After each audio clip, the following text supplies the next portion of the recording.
grassy Madras chawl in Mumbai's Kandivali area. 3 months ago, open drains and garbage dotted its landscape. Today, with the help of civic bodies and local NGOs, its residents have not only been segregating waste since November, but now are also aiming to achieve zero waste through composting. ये slum एक unique slum इसके लिए हम लोग कहते हैं कि इसमें घर घर से एट सोर्स सेग्रीगेशन होता है। सूखा और गीला अलग अलग होता है। आप किससे बच्चों को भी पूछेंगे तो गीला कचरा क्या बताएंगे, आप सीनियर सिटीजन को पूछेंगे आप बताएंगे। यहाँ का लैंग्वेज प्रॉब्लम है, आप इनका तमिल या ऐसा लैंग्वेज उन लोगों का है, तो इनके साथ में बात करना है, उनको लैंग्वेज में जाके समझाना है, ये करना है। तो उनका जो द्विभाषी बोलता है उसको ढूंढना है, उनसे बात करना है। ये चैलेंज था हमारे लिए, तो लेकिन अभी लोग अच्छे इसमें ये आ रहे हैं। The area generates about 100 kgs of wet waste every single day. The BMC has provided 2 separate boxes for segregating waste, white for dry waste and green for wet waste. Every house diligently separates the waste at source. The wet waste is then picked up and put into a nearby biocompost bin. A practice that is followed by all, including young children. इतना गंदगी थे area में, अभी इतना साफ किया गया है, तो सर ने इतना सारा हम लोग को सपोर्ट किया और मैडम ने आके हम लोग को इतना सारा सपोर्ट किया है कि हम लोग भी उनको कोऑपरेट कर रहे हैं, उनके साथ मिलके आज इतना साफ सुथरा है। इतना अच्छा गाइड दिए ना दलवी साहब ने कि हमको कि इस तरीके से कंपोस्ट होता है, ये सब ऐसा अलग अलग करना चाहिए। इतना अच्छा गाइड दिए हैं और उसके बाद में हम लोग बताया ऐसा हम लोग करने लगे। तो हमें तो पहले बहुत प्रॉब्लम, उनसे झगड़ा भी हो गया, लेकिन अभी हमें पता चला कि ये सही बात है और वही बराबर है और हमें बहुत अच्छा लग रहा है। हमारे लिए बहुत कुछ सुविधा की, रोज बदला है, रोज साफ हुआ है, गीला कचरा और सूखा कचरा से अपना एरिया पूरा गंदगी था वो सब उन लोग ने साफ करके रखा है। An uphill task at first to get everyone on board, but within only 3 months of training, the area has been transformed. A fact that didn't miss the attention of the Chief Minister himself. अभी लोगों में पूरा awareness हो गया कि गीला कचरा सूखा कचरा क्यों अलग करना है। वो यहाँ पे देखते हैं खुद, यहाँ पे लोग वॉलेंटरी सब काम करते हैं। फिर गीला कचरा जो है कभी कोई नहीं रहता है तो कभी एक्स्ट्रा जो उनका कचरा होता है वो खुद आके यहाँ पे डालते हैं। उनको बहुत सारी प्रोसेस अभी मालूम हो गई कि कचरे का खाद कैसे बनाना है। बच्चे हैं, बच्चे बहुत अच्छे से करते हैं। हर बच्चा यहाँ पे समझता है कि गीला कचरा क्या है, सूखा कचरा क्या है। वो अपने घर में अलग अलग रखने में उनके मम्मी को हेल्प करते हैं यहाँ पे। The BMC has been facing a major problem of disposing the garbage generated in the city. Currently, its 3 garbage dumps handle at least 7,000 metric tons of waste. The civic body believes that waste segregation at source and composting will bring down the waste at the dumping ground by at least 5,000 metric tons. It also hopes that such stories inspire others to follow their example. People are feeling that this area is their own area, and once that feeling is created among them, then that magic happens.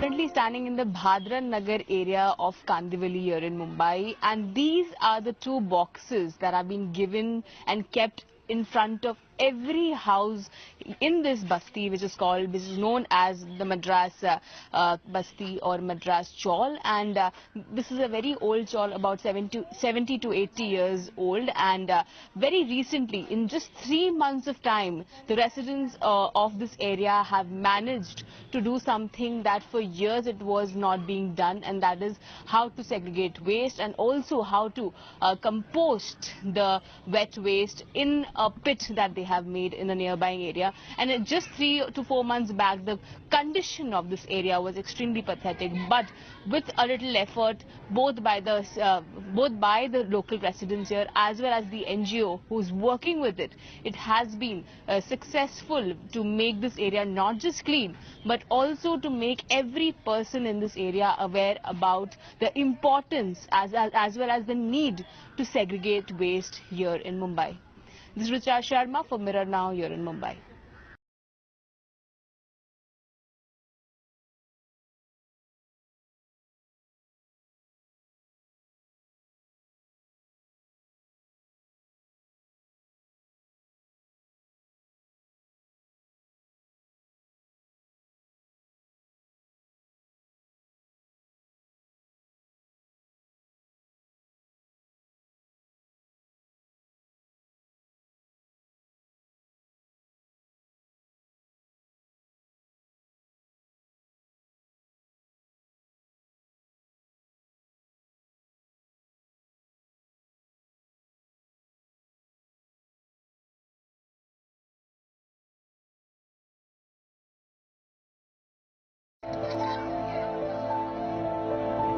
This is Basti Madras Chawl in Mumbai's Kandivali area. 3 months ago, open drains and garbage dotted its landscape. Today, with the help of civic bodies and local NGOs, its residents have not only been segregating waste since November, but now are also aiming to achieve zero waste through composting. ये slum एक unique slum इसके लिए हम लोग कहते हैं कि इसमें घर घर से एट सोर्स सेग्रीगेशन होता है। सूखा और गीला अलग अलग होता है। आप किससे बच्चों को भी पूछेंगे तो गीला कचरा क्या बताएंगे, आप सीनियर सिटीजन को पूछेंगे आप बताएंगे। यहाँ का लैंग्वेज प्रॉब्लम है, आप इनका तमिल या ऐसा लैंग्वेज उन लोगों का है, तो इनके साथ में बात करना है, उनको लैंग्वेज में जाके समझाना है, ये करना है। तो उनका जो द्विभाषी बोलता है उसको ढूंढना है, उनसे बात करना है। ये चैलेंज था हमारे लिए, तो लेकिन अभी लोग अच्छे इसमें ये आ रहे हैं। The area generates about 100 kgs of wet waste every single day. The BMC has provided 2 separate boxes for segregating waste. White for dry waste and green for wet waste.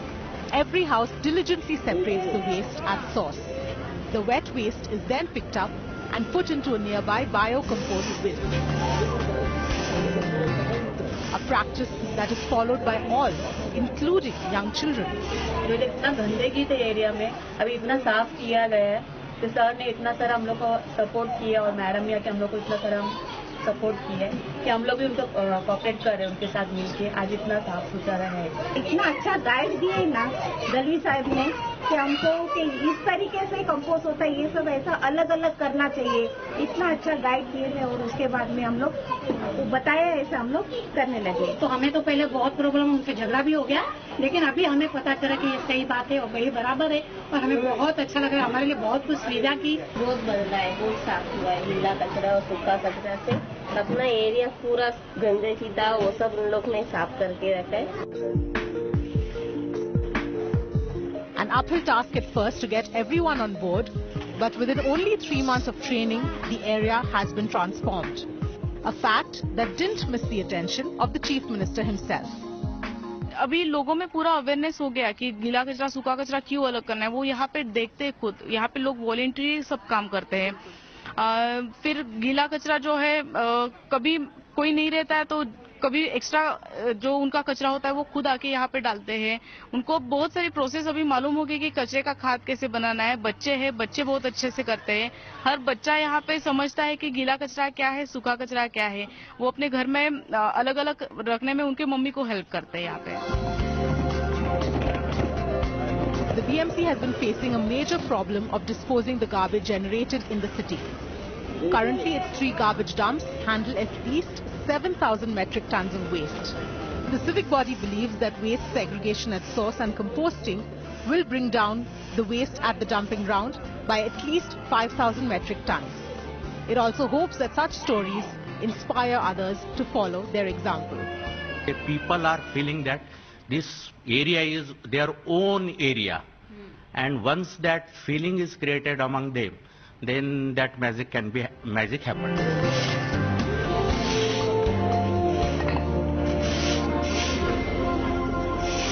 Standing in the Bhadran Nagar area of Kandivali here in Mumbai, and these are the 2 boxes that have been given and kept in front of every house in this basti, which is known as the Madras Basti or Madras Chawl. And this is a very old chawl, about 70 to 80 years old. And very recently, in just 3 months of time, the residents of this area have managed to do something that for years it was not being done, and that is how to segregate waste and also how to compost the wet waste in a pit that they have made in a nearby area. And just 3 to 4 months back, the condition of this area was extremely pathetic, but with a little effort both by the local residents here as well as the NGO who's working with it, it has been successful to make this area not just clean but also to make every person in this area aware about the importance as well as the need to segregate waste here in Mumbai. This is Richa Sharma for Mirror Now here in Mumbai.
cosmic energy drives my heart. All living forms are self-generating expressions of this energy. Empowered by this force, they are self-propagating systems. They are evolving systems in their own right. Man, the most evolved manifestation of this energy on earth, touches all other life forms. From monocellular fungi, through plant life, microbes, insects, birds, fishes, reptiles, and animal life. All life indeed is interdependent. Creation is the glorious expression of the Almighty Source. High Media touches creation in all these forms. With tender care, we assist regeneration. We assist identification. We assist sustenance of life through our biosciences research. For life is sacred. Life is to be revered. For life is precious.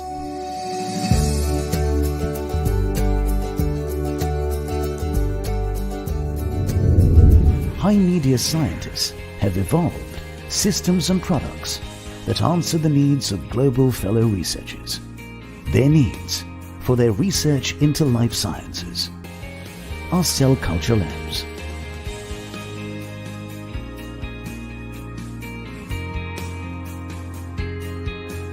Our molecular biology labs,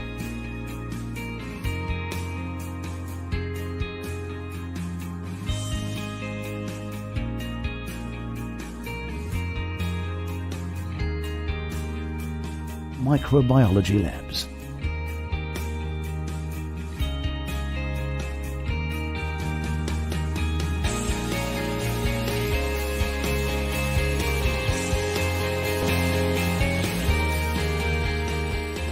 our dedicated production facilities enable world-class, leading-edge products with highest quality parameters. Our global technical support ensures that our customers get ample satisfaction in using the fruits of our cutting-edge research.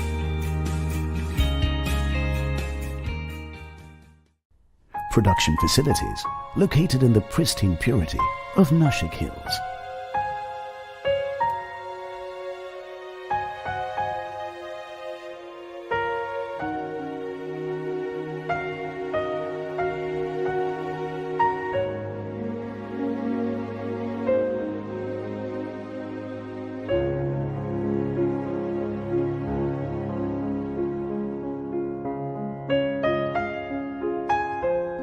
Operate under strict ISO and WHO GMP protocols.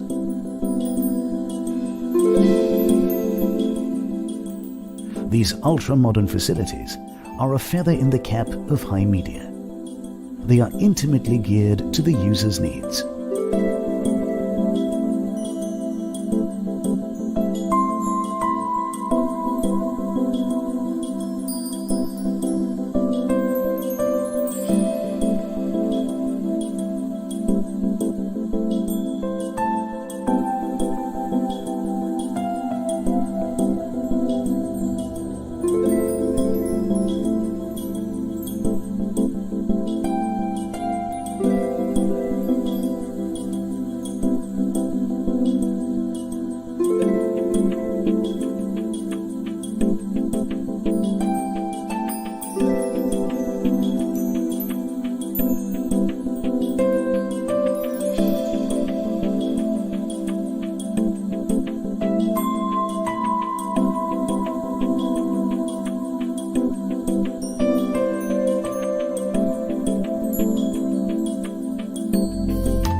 Hello.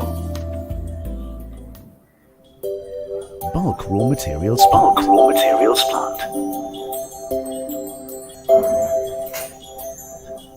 Social awareness. Donating the high-tech, fully functioning skin regeneration laboratory to the National Burn Center, along with training modules, and helping rural children's education at Isha Vidya, are spiritually elevating pursuits. The caring and sharing culture they establish among the staff is the rewarding experience indeed. Information technology. The information technology team at High Media enables information flow. Marketing. Marketing and distribution covers about 150 countries globally. Global marketing.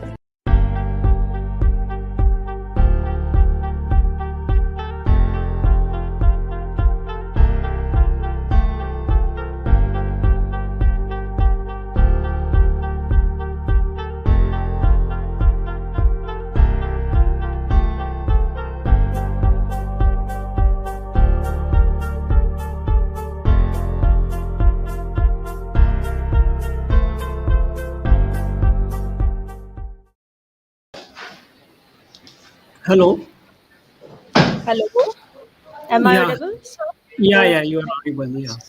Yeah.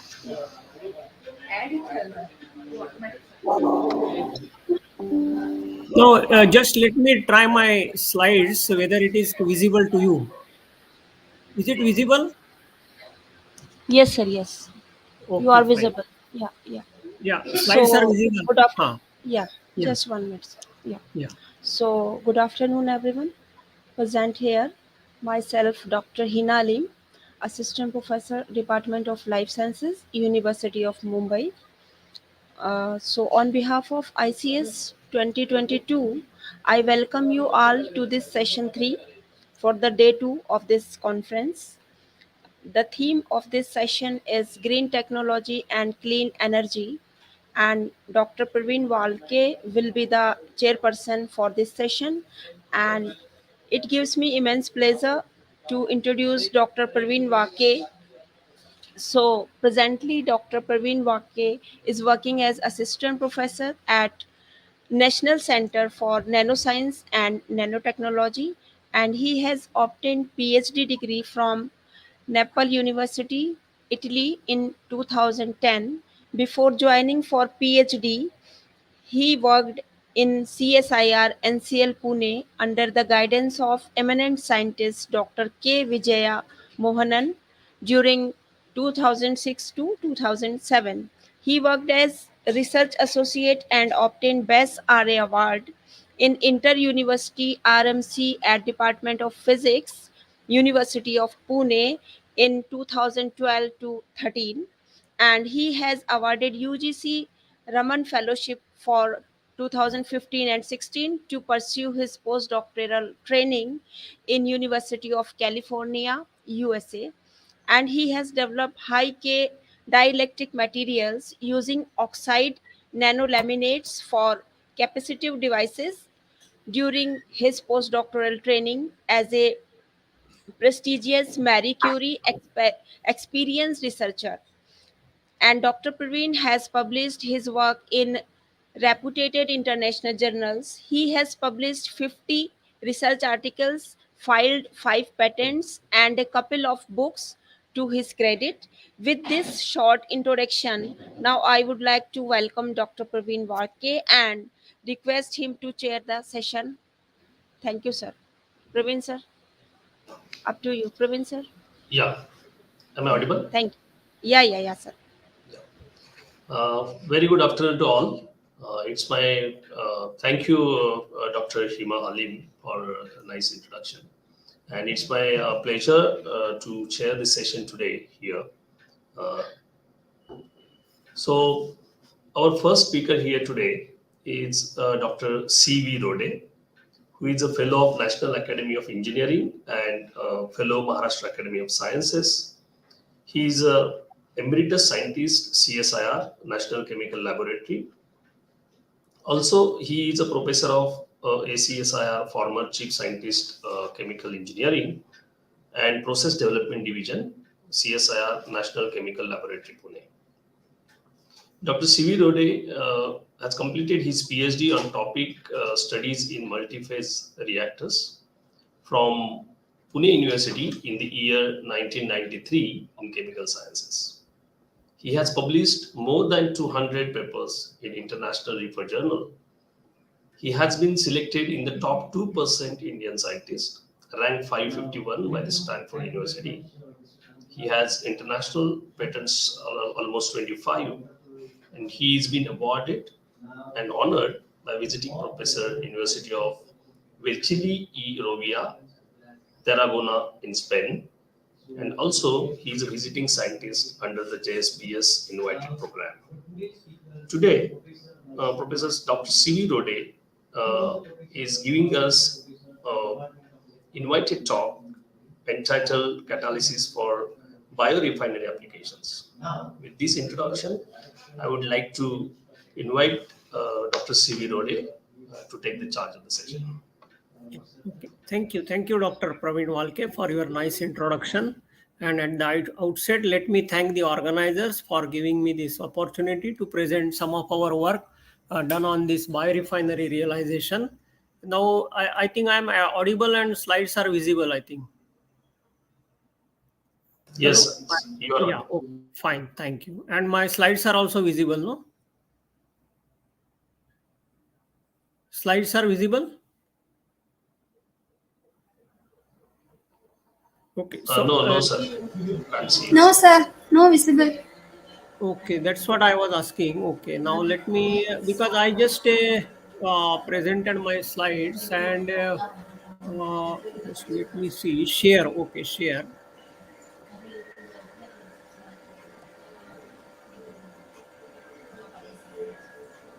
Is it visible? Huh? No, sir, not visible. Oh, so why it is not visible? Share again, please share again. Yeah, There yeah. is an option of sharing. Yeah, there is a share option is there. Yes, so, sir. So you have to share from that point only. So it is. There are three options actually. I should say slides. Huh. Yes. Now is it visible? No, again it is not visible, sir. Okay, let me open it again. Just give me a couple of minutes.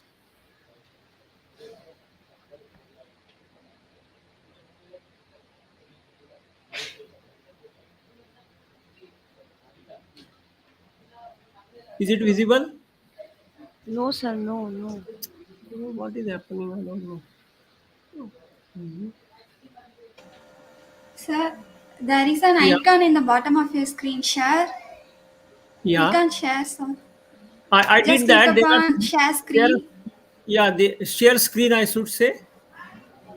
Then yes. You have click to on click the that entire screen. Share. There are three options: slides, video file, and share screen. So I should click the share screen. Share screen. Okay. Yes. Okay.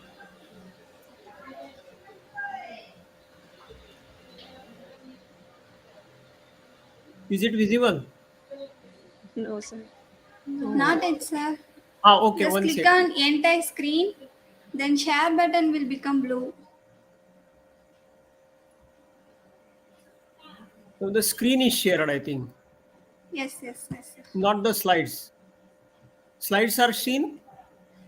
Yes, sir. Now it's seen. It's visible now, sir. You Okay, can fine. start. Thank you. Yeah, Thank thank you. you. So title of my today's talk is Journey on Pathway for Biorefinery Realization. So here I would like to present some of our case studies which we developed in our own lab. Now let me just begin with the outline of my talk. So outline consists of what is biorefinery concept and our work on a few molecules like bioglycerol hydrogenolysis, aqueous phase reforming to 1,2-propanediol, bioglycerol carbonylation to glycerol carbonate, levulinic acid hydrogenation to gamma valorolactone, and furfural to THF and GVL. Now, this first slide is on this biorefinery concept. So, biorefinery concept is analogous to petroleum refinery, Now in petroleum refinery, the raw material or the feedstock is from the crude oil. In biorefinery, it is all biomass feedstock. So that is called the biorefinery. Refinery is an integrated complex where you produce fuels and chemicals together. And in biorefinery, this has come into existence for last almost 2 decades because of the sustainability and green chemistry issue. Now fossil fuel, as we know, it is dwindling day by day, and the costs are also fluctuating. So this biorefinery concept came into existence to overcome these issues. Now there are two types of biomass: first generation and next generation. So first generation involved the biodiesel making from the edible oils, mainly from edible oils like corn oil, palm oil, algal oil, and other plant oils, so which compete with the food, and there is a controversy between food and energy. And the next generation biomass came into existence. These are actually forest or agro waste which are not competing with the food. So this agro waste or the forest waste, they consist of three components. So the lignin component, which gives the which forms the scaffold for the plant material, then the cellulose and the hemicellulose. So after delignification, the cellulose and hemicellulose are available for downstream processing. So their composition varies from plant to plant, but mainly in the range of hemicellulose is from 25 to 35%, whereas cellulose is from 40 to 50%. Cellulose are mainly the polymeric chains of C6 sugars, which on hydrolysis gives glucose molecule, and glucose further on hydrogenation gives this type of open chain molecule, which on again another step of hydrogenolysis gives glycerol. While dehydration in presence of acid medium, it gives this 5-HMF molecule. This is highly functional molecule having the carbonyl group in the side chain, whereas primary alcohol group in another side chain. And this is a heterocyclic ring, furan ring, which on hydrolysis gives levulinic acid, which is again a bifunctional acid. Carboxylic acid, ketonic group, and alkyl groups are there. Whereas hemicellulose are similar to glucose. Here it consists of polymeric chains of the C5 sugars, which on hydrolysis gives xylose mainly, and xylose on dehydration gives molecule like furfural. Now furfural is a very interesting molecule, highly functionalized molecule, and its downstream processing gives several types of products. So it is one of the products or unique molecule which can be obtained from nature only, biomass, and it cannot be, or it is very difficult to synthesize in the lab.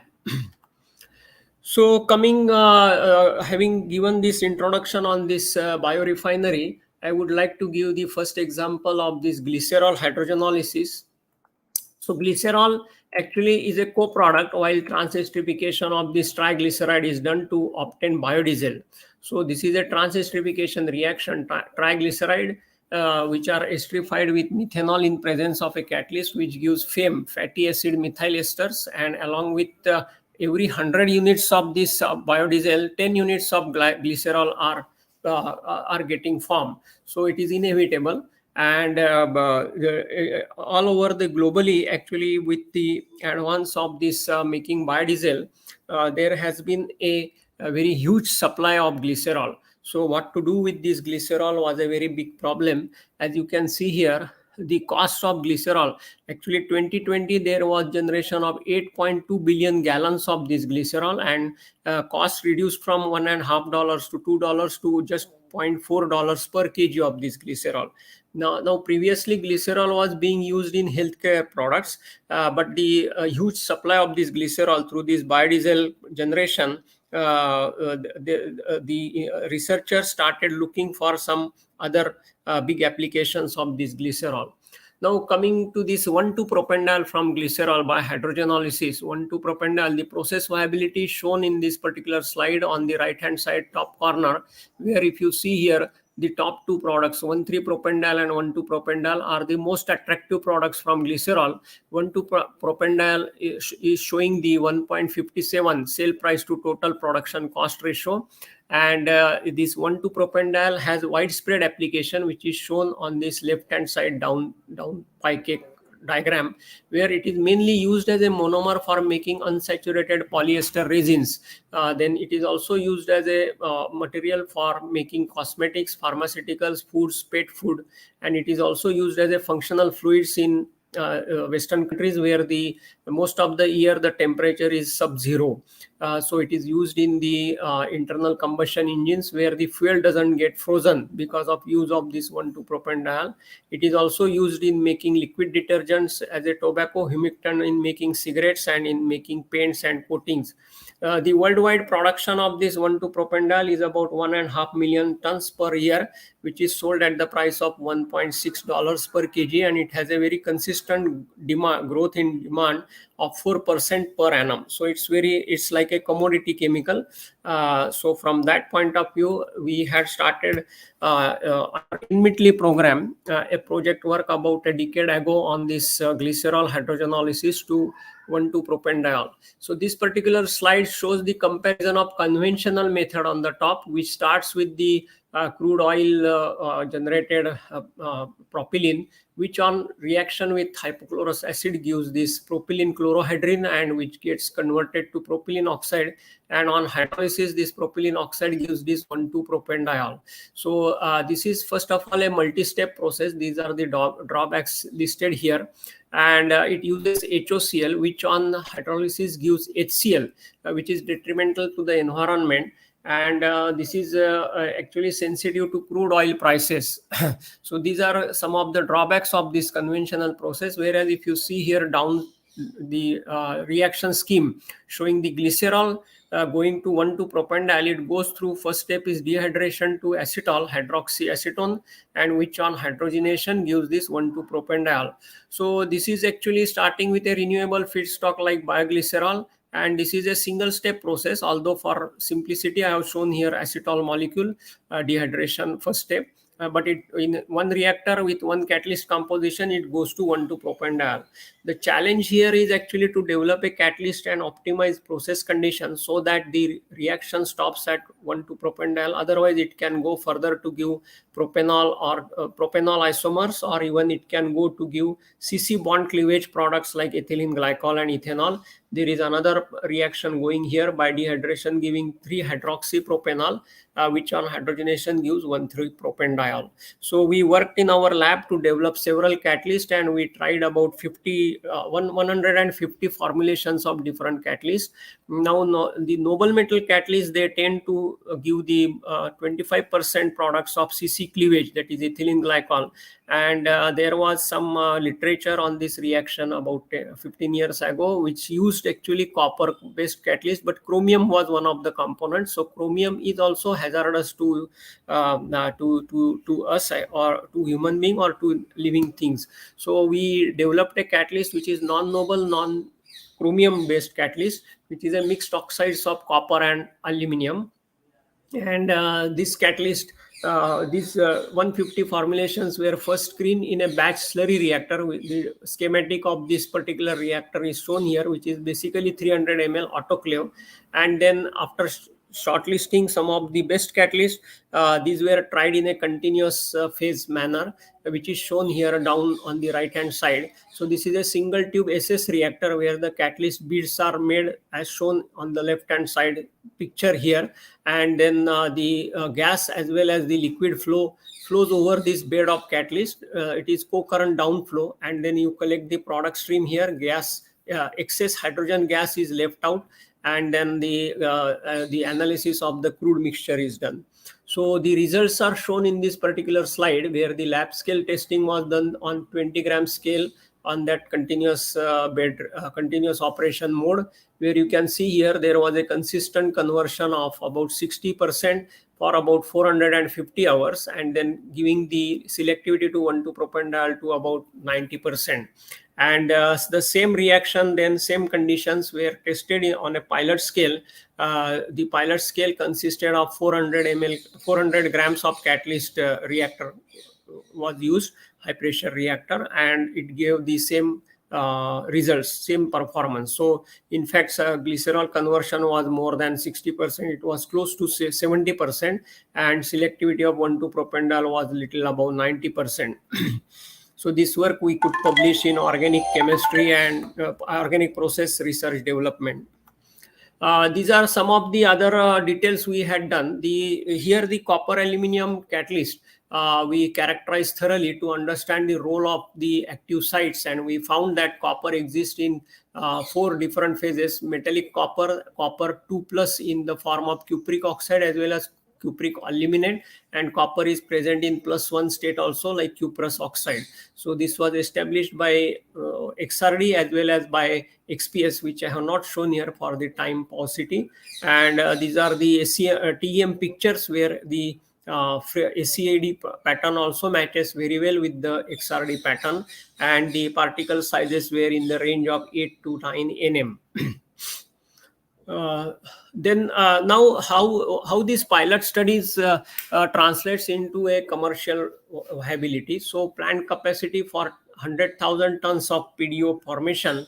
There was a patent from Professor Supez in 2005, published in 2005, according to which the catalyst required was about the 1,2-propanediol produced was per gram of catalyst per hour was 0.0614, whereas our catalyst could give 0.17 gram of PDO per gram of catalyst per hour. This translates into the requirement of catalyst for 100,000 TPA plant of 1,2-PDO, just 75 tons of catalyst, whereas according to the patented literature, it was about 3 times more, about 200 tons per 200 tons to produce 100,000 tons of the 1,2-propanediol product. So then we designed a plant for 25,000 tons capacity of 1,2-propanediol. So these are the highlights of our work: stable NCl proprietary catalyst, non-noble metal and non-chromium catalyst, bench scale process developed and scaled up for catalyst preparation of 1 kg as well as bioglycerol hydrogenolysis to 1,2-propanediol.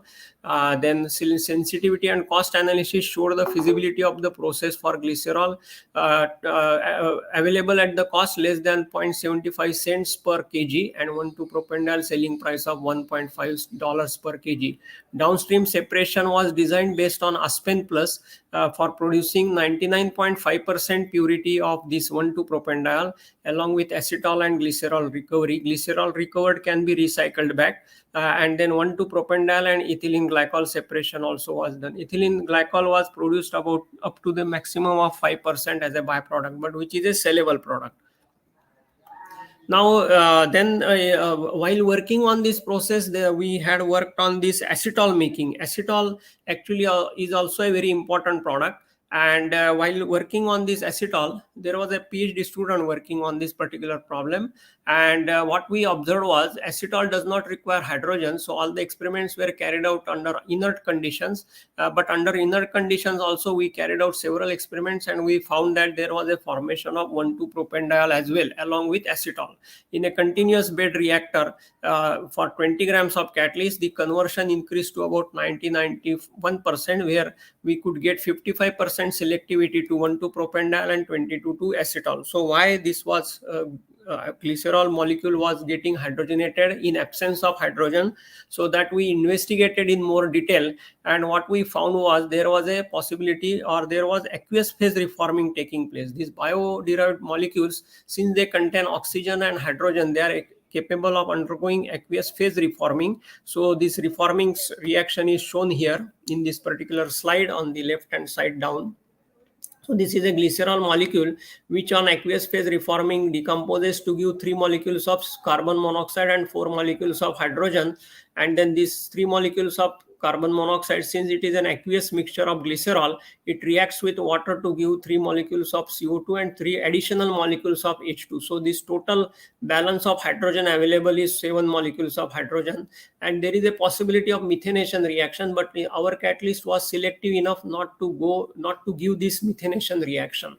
Whereas the noble metal catalyst like platinum on carbon is capable of giving this methanation reaction, which is an undesirable reaction. So this work we could publish in Green Chemistry in 2012. Now coming to the other product of glycerol. So glycerol carbonylation to give glycerol carbonate. This is also a very important product. If you see here on this slide, glycerol is available maybe at that time $1.2 per kg, whereas glycerol carbonate is sold at $3 to $4 per kg, and multinationals like Huntsman, they in Europe and in other countries, they were making this glycerol carbonate. So what we did was, this is a reaction showing glycerol reaction with glycerol and urea. Urea is used as a carbonulating agent because it contains this CO, and while reacting with glycerol, it is equimolar reaction. The CO is CO is used here for getting this cyclic carbonate, glycerol carbonate, and ammonia is evolved. Ammonia can be recycled back with by reacting with CO2 to give urea again. Or on lab scale, we did it. We absorbed this ammonia evolved in water, and this ammoniacal water is also sellable product. So this is a catalyst preparation, which is a simple preparation method. Co-precipitation method is there. Now, if you see here the activity of our catalyst among the screened catalysts, zinc on MCM41 impregnated could give about 78% conversion with 98% selectivity to glycerol carbonate. So this is a very highly selective reaction. This was then scaled up to 1 kg scale also, and this is now being negotiated with one of the industries. Now coming to this levulinic acid hydrogenation to GVL. So gamma valorolactone, it is GVL, this is the GVL product. Actually, gamma valorolactone, it is a closed lactone ring, and this is a fuel additive, very important, and it is also used as a green solvent. And levulinic acid is obtained from this biomass feedstock. Municipal waste also it is obtained. So that slide I have not shown here. Now earlier work was on this levulinic acid hydrogenation, but there was the catalyst used was noble metal catalyst, and then there was a leaching of catalyst because of free carboxylic acids. And then our objective was to prevent this leaching and as well as to have the non-noble metal catalyst. So what we did was actually levulinic acid, instead of using water as a solvent, we used methanol as a solvent, which esterified this levulinic acid to corresponding levulinic ester, and then hydrogenation was done, which could give this levulinic gamma valorolactone product without leaching. So if you see here down, when water is used as a solvent in presence of catalyst and hydrogenation, there is a leaching of this particular catalyst, which is up to the ppm level is shown here. It is up to 100, it is up to the 40 ppm level, and these are the percentage conversion and GVL selectivity. When this catalyst, when this reaction is carried out in presence of methanol as a solvent, there was almost no leaching observed, and this work also got published in two papers, Green Chemistry 2012 and 2013. So this is the catalyst activity and stability studies done, and these are shown here. So if you see the table below here, CU's header, it is basically the mixed oxides of copper and zirconia. And if you see here, levulinic acid methyl levulinate in methanol, so 95% conversion with 92% selectivity, and metal leaching was not observed. This is pictorially is shown here. After the reaction crude is seen with water as a solvent. You see the reaction crude is having the blue color, which indicates the copper has leached because copper salts are having the blue color. And if you do the reaction in methanol, there is no color to the reaction crude. Final sample is shown here on the left hand side, which is yellow in color.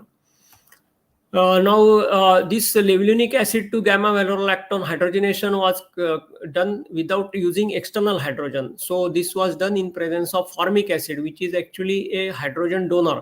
So there are hydrogen donors, as you may be knowing, like formic acid or isopropanol. And so we used formic acid because while making levulinic acid from bio waste, formic acid is also generated. So we use this levulinic acid and formic acid mixture over a bimetallic catalyst, which consisted of this silver and nickel on zirconia support. So 10% silver and 20% nickel zirconia. For 5 hours reaction time, we could get 99% GVL. Yield was also like 99%. And this particular catalyst also was thoroughly characterized by XRD, by TPR profiles and many other techniques. And this work is published in RSC Advances. So if you see here, This particular catalyst could could catalyze the catalytic transfer hydrogenation of various other substrates like lactic acid, acetol, glycerol, methyl levulinate, ethyl levulinate, and 5-methyl furfural. So, and this is having the magnetic properties, so it can be easily separated by applying magnetic field. And these are the recycle studies shown. There is no loss of any activity here. Now coming to the furfural hydrogenation product. So one of the best product is tetrahydrofurfuryl alcohol. So if you see here, this is the molecule of tetrahydrofurfuryl alcohol, and conventionally the first step hydrogenation is done of furfural to give the furfuryl alcohol, and then in a separate reactor with a separate catalyst it is hydrogenated to give tetrahydrofurfuryl alcohol. But we could obtain directly in a single step with a single catalyst composition tetrahydrofurfuryl alcohol from furfural, and the catalyst developed was actually palladium on Ma5 mobile 5, which is a silicalide catalyst, 3% palladium on mobile 5. We screened different combinations of other noble metals also, and this is the BT surface area. Then we found that PD on Ma5 gave the best results. So PD loading also was studied, and 3% PD on Ma5 could give the best results if you see in terms of turnover numbers or turnover frequency, which is maximum for this 3% PD on Ma5. So this work was published in ICS Sustainable Chemistry and Engineering in 2014. Now ACM studies of this particular catalyst showed the hexagonal morphology of the support, and palladium particles are sitting on the corners and edges, which are supposed to be quite active. And this is the sample, the TM of the sample after the reaction was over. So the position of the palladium remains same. So there is no any damage to the catalyst after the reaction. So this also recycle study was carried out, which could be recycled for more than 5 times. And this is the study, this is the table showing the catalyst activity studies. So 3% PD on Ma5 could give 93% conversion with 67% selectivity to THFL with 31% selectivity to furfuryl alcohol. And when for the recycle study under certain conditions, it could give 100% conversion with only 3% furfuryl alcohol, and while 95% was tetrahydrofurfural. Now the same last reaction. couple of minutes. Yeah, sure. I'm trying to wind up. So we studied this palladium on carbon catalyst with different particle sizes for furfural hydrogenation. This work is summarized in this particular slide. With the particle size change, there have been different products formed. So if you see here, the smallest particle size could give the ring hydrogenated products along with open chain product, while the highest particle size could give the all the products containing even the furfural ring as well as saturated furfuran rings products. So in conclusion, there is a paradigm shift to conversion of bio-derived molecules to chemicals is demonstrated by glycerol to 1,2-propanediol, then GVL to levulinic acid and furfuryl alcohol. And then there are different catalyst and lab scale processes developed, furfural to tetrahydrofurfuryl alcohol and THF single step conversion, and the product distribution could be tailored by designing the catalyst under different reduction conditions. And then there is a 5-HMF ethers also, but for the short of time I could not show this. So this is like a step forward for realization of biorefinery concept. So these are some of the papers we could publish based on our work. And at the end, I would like to thank my group of students. These different reactions on these different biomass-derived molecules was carried out by various PhD students. I owe them a lot because of their hard work, these results could be obtained. And finally, this is the building of our NCL main lab. So thank you very much, and I'm ready if any questions are there. Thank you. Yeah, thanks a lot, sir. The now session is open for question and answer, but I cannot see any question from the audience so far in the chat box. So let me take this opportunity to ask you a small question regarding these catalytic activities. As you said, the formation of HCl acid is a drawback in this case. So how can we tackle this challenge to reduce the formation of HCl? So you are asking this question regarding this conventional process for 1,2-propanediol? Okay. Hello? Yes, sir. Yeah. So it is when you use hypochlorous acid, there is a formation of hydrochloric acid. When you don't Yeah. use that, yeah. So with glycerol, there is no use of any acid. So there is no question of formation of any HCl. Okay. And HCl, when it is generated in conventional process, it is sort of disposed of in the form of a product actually. But it requires, that's why these HCl prices go down, and then there is a lot of separation and recovery issues are there. So it is energy intensive process. Okay. Okay. Thank you, sir. Thanks a lot. Let Yeah. me take this opportunity to thank Dr. C.V. Rode, sir. It's really insightful and very informative talk to all the students and participants. Yeah. Yeah. Thank you, sir. And I know about your activities at the National Chemical Laboratory Yeah. in Pune. Yeah. You were And there. Yeah. Dr. C.V. Rode is very well known and reputed scientist, as he has shown all his pilot process activities and development of that different catalysis in this department. So thanks a lot, sir. With this, Yeah. Thank I you. would Thank like to you. thank Thank from you. the organizers and from on behalf of me. Thanks for being here. Yeah. Yeah. Thank you very much. Yeah. So now let's move to the next speaker. Our next speaker is Dr. Girish Gund. Dr. Girish Gund is currently working as an assistant professor at Department of Physics, Mahatma Phule Arts Science Commerce College, Panvel. After receiving PhD from Shivaji University, he worked as a postdoctoral researcher at Seoul National University, Seoul, South Korea, and Catalan Institute of Nanoscience and Nanotechnology, Barcelona, Spain in 2015. Further, he joined as a KRF fellow at Sangyukwon University, Suwon, South Korea in 2016 to 19, and he worked as a research professor in the same university on his own National Research Foundation funded research project. So his research area includes design and development of materials and electrochemistry for the smart and functional materials. He has published research articles in highly reputed international journals like Joule, ACS Nano, Energy Storage Materials, Journal of Material Chemistry A, etc. Until now, Dr. Gund has contributed 38 research articles in reputed international journals. His citation is 2,695 with H-index 25. With this short introduction, I would like to invite Dr. Girish Gund for his talk entitled Engineering Buffer Layer for Stable and Improved Electrochemical Activities of Sustainable Energy Storage Electrodes. Over to you, Dr. Gund. Thank you, Praveen sir, for your nice introduction. And I'm also thankful to organizer for giving this opportunity to present my work over here. So just let me share my screen. Is my screen visible? Yes, you make a full screen because we can see many windows there.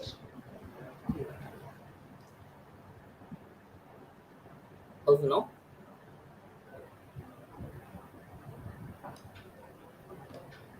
Yeah, now it's visible. Okay, thank you, sir.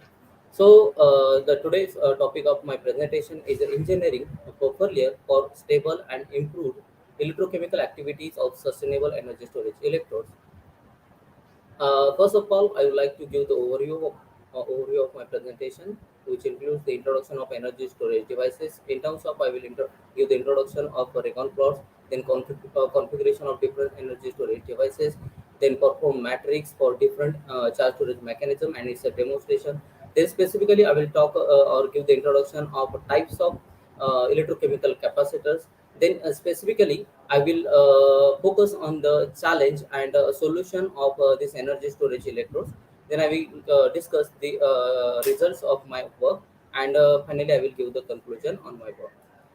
Robert Shankar overview to the different sustainable energy storage to backup for renewable energy generation, which includes the batteries and electrochemical capacitor. uh, at the left side, one can see the recon plot, which is the logarithmic plot of energy density versus the power density for different energy storage devices. And the state of the art of this energy storage devices focused to shift the performance of the these energy storage devices at the right corner of this graph. At the right side, one can see the configuration of different energy storage devices. Like the first row shows the configuration of electrostatic capacitor and electrolytic capacitor, which is I mean the two electrodes separated by the dielectric materials, and over here the two electrodes separated by the separator and the electrolyte, and the charge storage mechanism over here is through the polarization within the dielectric material. Coming to the bottom corner of this slide, one can see the electric double layer capacitor, who having the configuration of two electrodes separated by the separator with the electrolytes. Then pseudo capacitor consists also the two electrodes and the separator with the electrolyte. Then the lithium ion battery consists the cathode and anode separated by the separator and with the electrolyte. So this is about the configuration of different energy storage devices. Then the performance matrix of with the different charge storage mechanism has been discussed over here. So like the cyclic voltammetry, so-called CV curve for the electric double layer capacitor and surface redox type of charge storage mechanism is rectangular type, and then for intercalative supercapacitor pseudocapacitive type charge storage mechanism, the curve is semi-rectangular. Then for battery type charge storage mechanism, that is the conversion type charge storage mechanism or the slow intercalation type charge storage mechanism, it contains the sharp redox peaks, that means the oxidation and reduction. Then the galvanostatic charge discharge curve for the different charge storage mechanism has been shown at the second row. Like for the electric double layer capacitor and surface redox charge storage mechanism, the shape of the discharge and charge curve is like a, rectangular, it is a triangular and linear type. Then for intercalation type, it is a non-linear, and for battery type material, it is also non-linear. Some materials has been discussed over here, like carbon for electric double layer, then manganese oxide for surface redox type charge storage mechanism, then niobium oxide contains the intercalative type pseudocapacitive charge storage mechanism, then lithium iron phosphate contains the conversion type charge storage mechanism, where the structure of the material get changed. So at the right side, one can see the demonstration of a different charge storage mechanism. In EDLC, the just physical charge storage, I mean the charge storage is there without transferring the electron, whereas the surface redox and fast intercalation, the and slow intercalation, electron transportation is takes place. So this is about the charge storage mechanism of different energy storage electrode materials. Then I would like to focus on the types of electrochemical capacitor. Like a supercapacitor has three different types. One is a symmetric, then the asymmetric, and then the hybrid. Symmetric supercapacitor is configured with the same material. It may be EDLC or pseudocapacitive. Then asymmetric supercapacitor is configured with the different materials. One can be the EDLC type material, and other can be the pseudocapacitive.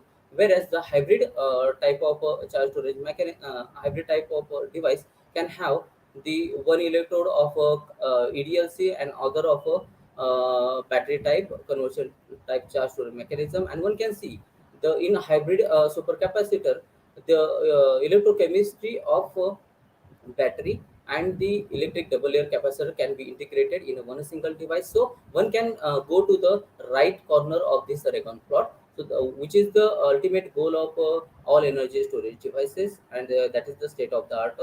Our research objective is to design the nanomaterial and its in-depth analysis for energy storage electrodes and device for the device hybridization.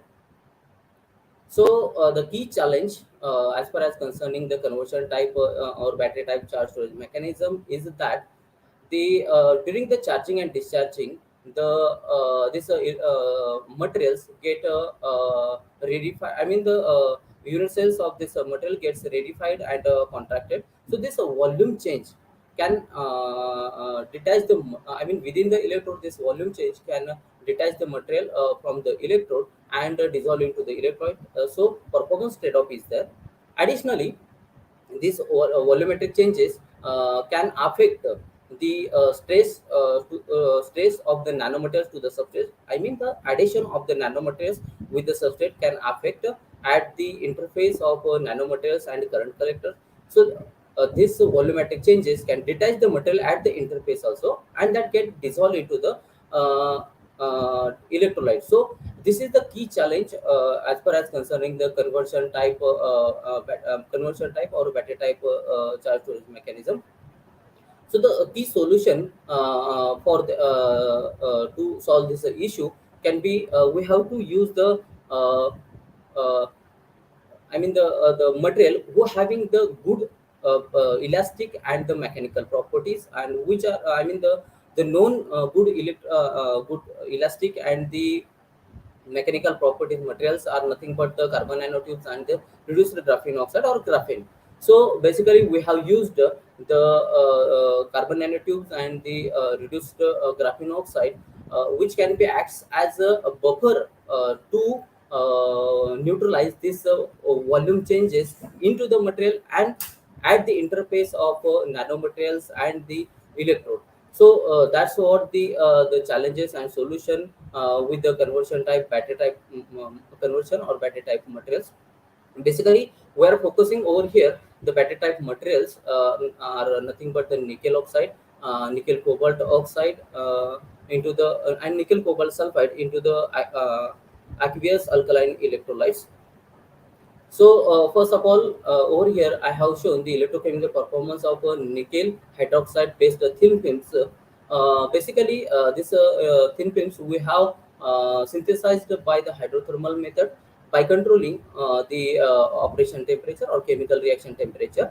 So varying the chemical reaction temperature can control the growth, which controls the nanostructure. So the controlled nanostructure can affect the electrochemical properties of the material. So one can see over here the how the space capacitance can vary, and as a function of a standard. So the optimized the varying the nanostructure can give the good chemical capacitance, but these materials are get the performance trade-off almost 10 to 20% of cyclic stability for a thousand cycle.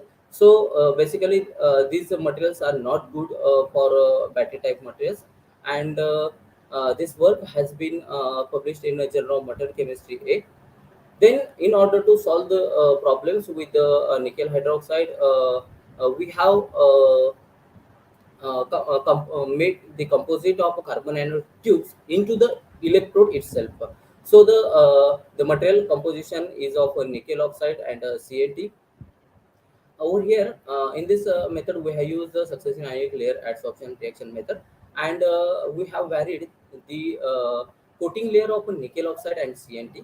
So, like NC13, NC11, and NC31. So, nickel to CNT ratio has been changed for material coating.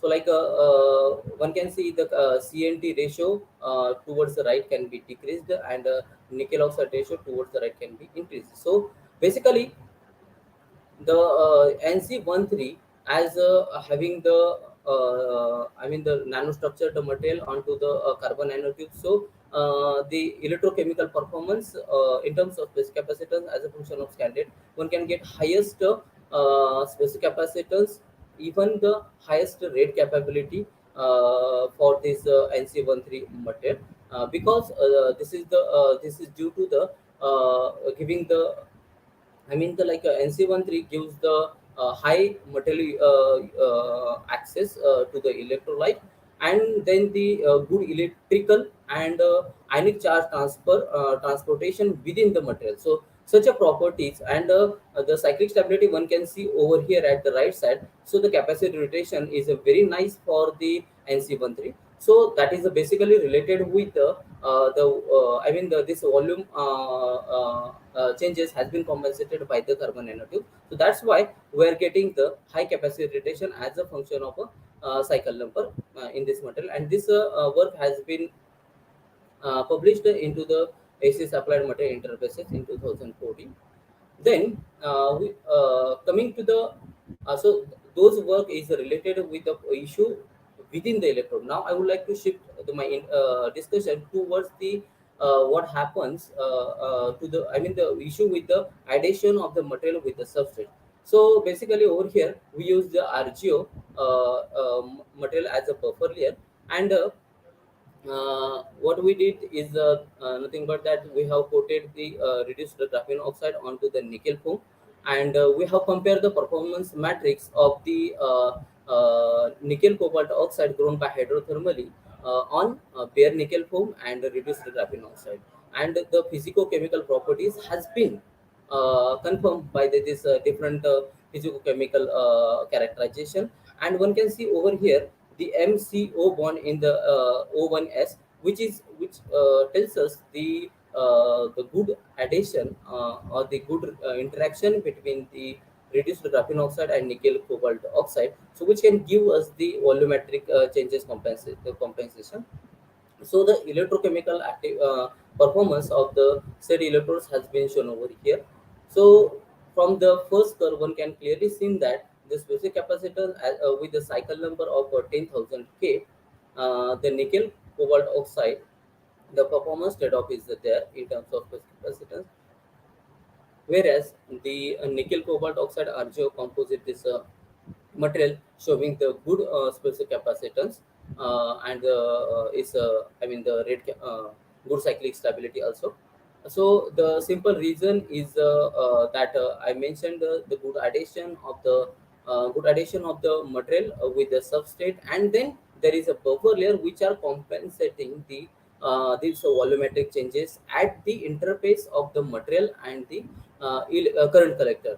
So based on the optimized electrode, we have make the hybrid electrochemical capacitor, and the performance of the hybrid electrochemical capacitor also checked, which giving the good electrochemical properties along with the high cyclic stability of the material for the 10,000 cycles. So this is what our achievement in this I mean in this work.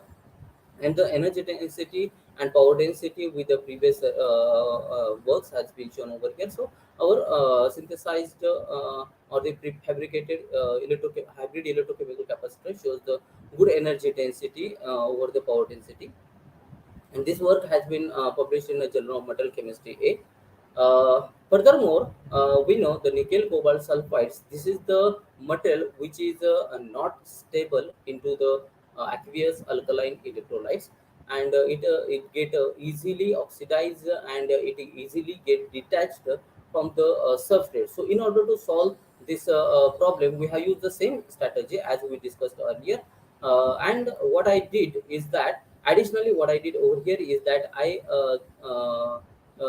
dope the nitrogen into the reduced graphene oxide layer. So basically, the work is about the I mean the comparative study of the nickel cobalt sulfide on pristine nickel foam, then on the RGO coated nickel foam, and then the nitrogen doped RGO coated electrode. So the addition or the stress of the material or the interaction of the this nickel cobalt sulfide with the different substrate has been shown over here, and it has been studied by the X-ray photoelectron spectroscopy. So one can see the first, I mean the A figure shows the XPS high resolution spectra for the Ni2P. So first is for the RGO coated on the nickel foam, then nitrogen doped RGO on the nickel foam. Then the third one is for the nickel cobalt sulfide coating directly on the nickel foam. This fourth one is for the nickel cobalt sulfide coating on the RGO coated nickel foam, and then for the nitrogen doped RGO nickel foam. So so this is the comparison, and if we see carefully, I mean the second and the fifth graph, one can see the nickel nitride peak is there. So that confirms the interaction of the this nickel cobalt sulfide with the I mean I'm sorry, that confirms the interaction of or interaction between the nitrogen doped RGO with the substrate, I mean nickel foam, and with the nickel cobalt sulfide material. So basically for a fifth graph, little higher energy binding energy shift is there. So that higher binding energy shift is towards the high good or good addition of the material with the substrate. So this is thus how we have confirmed the addition or the stress of the substrate with the state of stress of the materials with the substrate. And then we have did the electrochemical characterization of these materials in terms of cyclic photometry and galvanostatic charge discharge, and then the cyclic stability and electrochemical impedance. So CV curves, one can see like a battery type charge storage mechanism is there from the CV and GCD curve. Then the nickel cobalt sulfide coated on the nitrogen doped RGO nickel film shows the high capacity at the high rate also, and shows the high capacity retention at the high charging discharging rate. Then the energy efficiency of this I mean the NCS coated on the nitrogen doped RGO on nickel foam is the highest, and from the electrochemical impedance one can see the charge transfer reaction between the NCS at the NRGO is lowest, so which can give us the high electrochemical capacity and the good electrochemical cyclic stability. So the capacity retention or the cyclic stability study as a function of capacity retention with the cycle number has been shown over here for the nickel cobalt sulfide coated on the nickel foam, then the nickel cobalt sulfide coated on the RGO nickel foam, and then the nickel cobalt sulfide coated on the NRGO nickel foam has been shown over here, which shows the highest rate capability or the cyclic stability of 57% after the 10,000 cycle. So this is basically due to the I mean the compensation of volumetric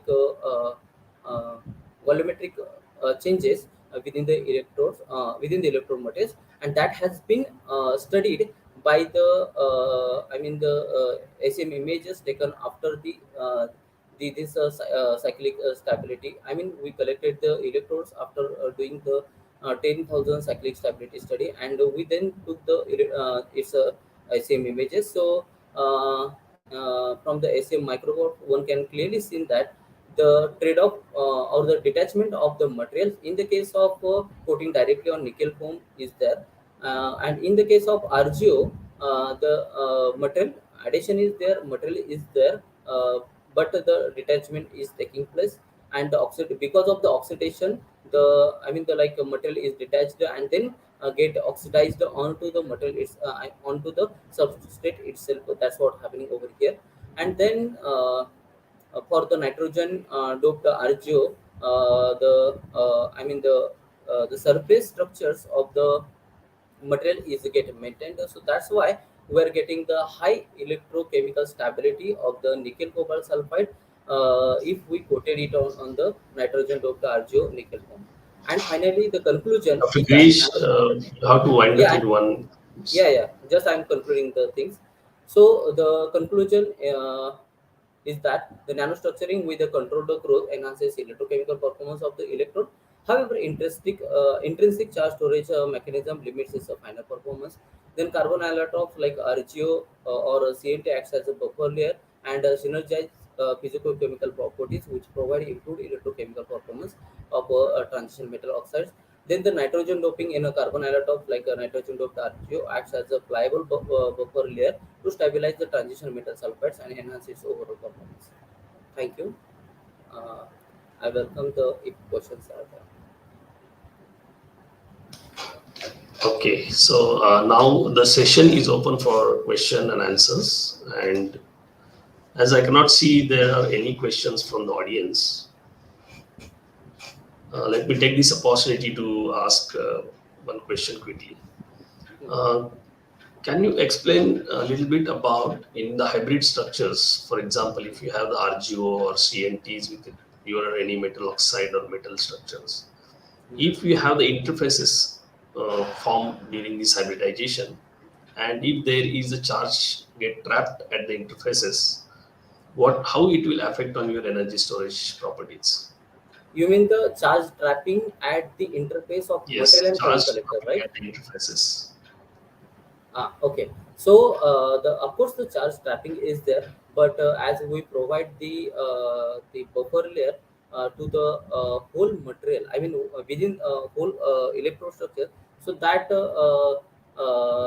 I mean the charge trapping can compensated by this buffer layer, uh, and basically this charge trapping can lead the bad performance in terms of bad capacity or the bad cyclic stability of the material. So that's why the nanostructurization or the materials which having the wide interlayer spacing has been used in the energy storage devices, so that the charge could not be trapped. Okay, very nice. Thanks a lot, Dr. Girish Gund. It's very insightful and very informative for this audience, and especially related to energy storage technologies. With this, I would like to thank you for giving your valuable time and sharing your results with us. Thank you, Dr. Girish Gund. Let me welcome our next speaker, Dr. D. Paul Joseph.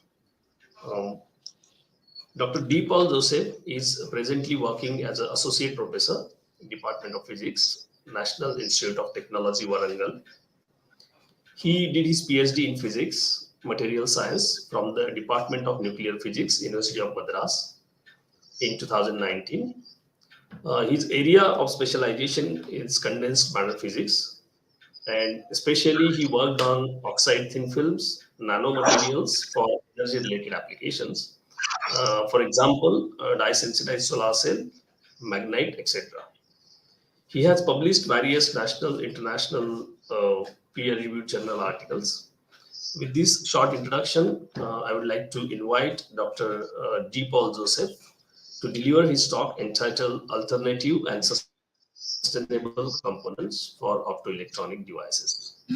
Over to you, Dr. Paul. Thank you, Dr. Praveen. Am I audible? Yeah, you are audible. Yeah. So my screen is visible? 1 minute. No, you just share your screen again because, now it's visible. Yeah. So thank you very much. I'm very happy to present part of my research work here.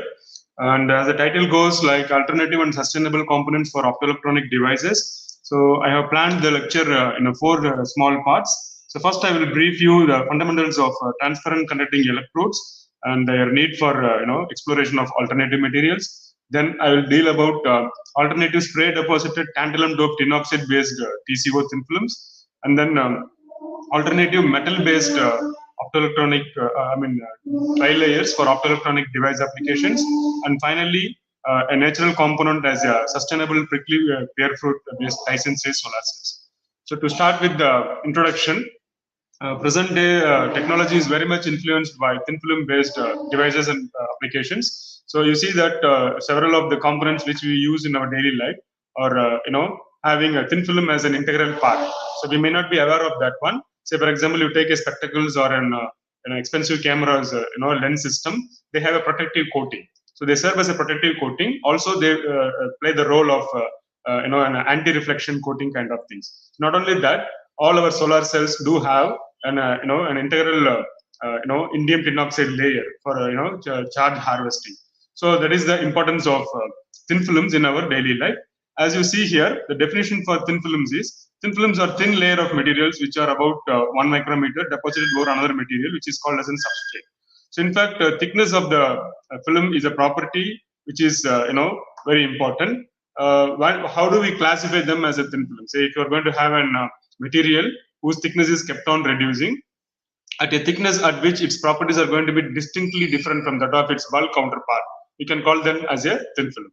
So why do we use thin films? Because it's very compact, it has a better performance, it has a good reliability, comparatively low cost of production, especially when you go for a mass production, and then a low packaging weight. So this is a very brief introduction about thin films. And then coming to transparent conducting thin film electrodes, these are components which are inevitable in several of the optoelectronic devices, especially your display devices. Say, for example, your mobile phones or your touch screen tabs kind of thing. You will always have a surface, so which you are going to press or attend a call or view a video kind of things. So you need a special class of material which are called as transparent conducting oxide systems. So you will see that these TCOs have a contradicting metallic-like conductivity and insulator-like transparency. So which is very which are the very key properties of these kind of TCOs. So we know that metals are highly conductive, but at the same time they don't transmit visible light.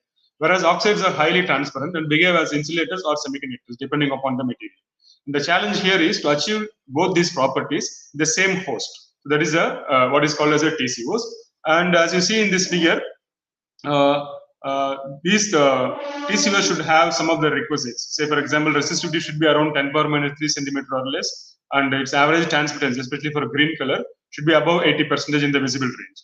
And its carrier concentration should be as good as your metallic systems, and it should also have a band gap whose energy gap should be around 3 electron volt or more than that. And you see here we have listed out the sheet resistance of TCO layers as a function of application. Say touch screens should have sheet resistance around 500 ohm per square, and likewise you will have LCD TVs and OLEDs and all. And finally, solar cells should have the lowest sheet resistance around 5 ohm per square.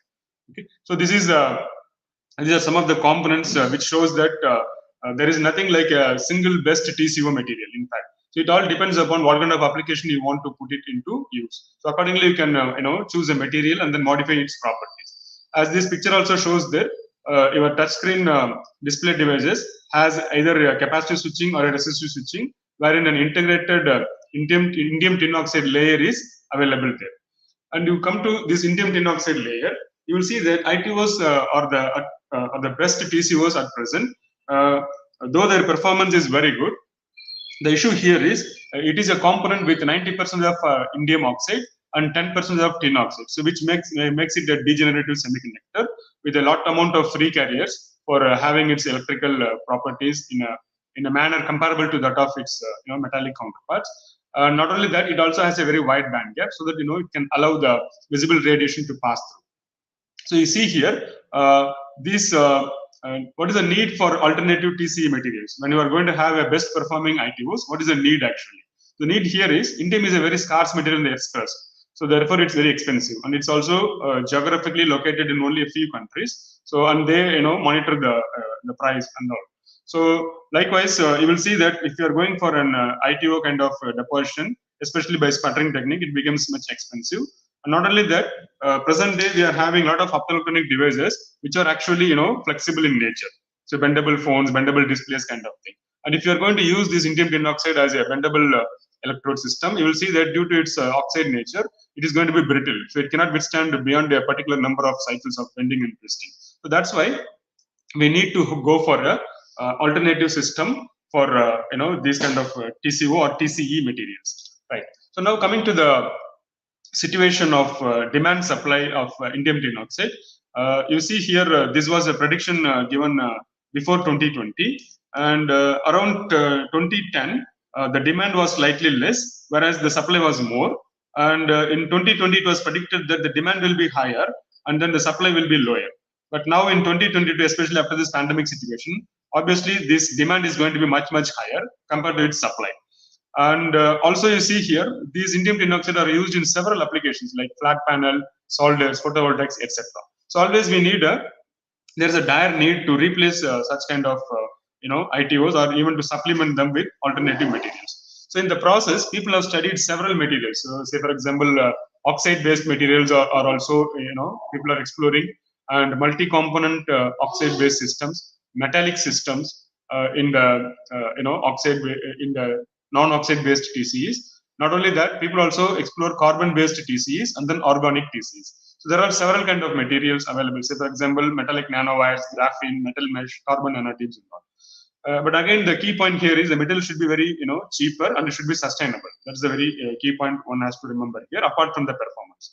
Right. So now coming to the actual results here. we have explored tantalum doped tin oxide as an alternative material by a spray pyrolysis technique, which is cost effective, and one can go for a larger area deposition also. And you can see here, spray pyrolysis is a very facile technique where you can have a component in the form of a solution, say tin chloride or tin nitrate kind of thing. It is easy to dope with that one. So you can take tantalum nitrate or chloride, and then you can dope that one in the form of solution. Then you can try to make it them into a film. And these are some of the deposition parameters which are given over here. What are the precursors, solvent, substrate temperature? These are the optimal parameters to deposit this thin film. And the key point here is tin oxide is an oxide system which is abundant in here, and also tin is going to be in a 4+ charge state here. So when you try to dope this one with tantalum, you will see that tantalum is going to be in a 5+ charge state, and it is going to give one free electron to the system, so making it degenerate. And compared to indium tin oxide, this is going to be an eco-friendly material and also earth abundant material. So that is the the alternative and the sustainable part of this particular material here. And then coming to the optoelectronic properties, you can see here the transmittance of the deposited films are shown over here. And we also measured the electrical properties by linear 4-probe technique and then calculated the sheet resistance. As you see here, 4% tantalum doped system is going to have the lowest sheet resistance here. And the transport properties indicate that the mobility and the carrier concentration are also correspondingly higher for this particular 4% tantalum doped system here. And we have initially made them into a 7.5 by 2.5 system, but we thought that it would be much interesting if we coat it into a 10 by 10 centimeter area. So we have made a large area deposition of this particular system, and then we have identified from various optoelectronic property measurements that 4% of tantalum doped system is going to show the better properties here. And one disadvantage here is that spray pyrolysis is going to give a slightly inhomogeneous films there because of subtle deviation in the spray deposition parameters. So we have also made a mapping of the sheet resistance, and we could see that in the center part it was having around 19 to 20 ohm per square as a sheet resistance. As you go towards the periphery, there is a slight inhomogeneity in the sheet resistance parameter here. So this can be overcome by using multiple spray guns or using the rastering of this particular system here. Right. So now we have tested this electrode as an alternative transparent conducting electrode in a dye-sensitized solar cells, and these are the steps by which we have prepared the dye-sensitized solar cells. And in dye-sensitized solar cells, as most of you might be aware that there will be an electrode system, and then there will be a counter electrode system. Also, there will be an electron transport layer, and then you will have a dye upon that electron transport layer as a sensitized layer, and then we do have an electrolyte system here. So our interest here is to replace this TCO. Usually people use ITO or an FTO system here. So we replace it with our tantalum doped tin oxide, and then we have fabricated the device. And upon measuring its efficiency, the reference FTO was showing around 5.58%, and the tantalum doped system was showing around 3.26. So being a less explored material, to start with 3.26% of efficiency, especially by spray pyrolysis, is really a promising one. Right. So this is about oxide system. Now coming to an alternative system of transparent conducting electrode, which is a non-oxide in nature. Generally, people have several materials here. Say, for example, even they use very widely silver nanowires there, which is highly transparent. But again, the problem with silver is, it has a lot of surface oxidation and all. And again, it will be a kind of discontinuous film there. So it may not be useful for several device applications when you want to make a junction kind of thing. So what we did was, we thought we'll go for individual metal layers. So from the literature, we could see that individual metal layers like silver, gold, and copper and nickel, they have transmittance around 70% as an individual layer. So we know that usually metals are opaque to the incoming radiation, but if you keep on reducing the thickness of the layer which you are coating, if it is going much below the skin depth of that particular metal, you will see that this metal is going to be a partially transparent metal.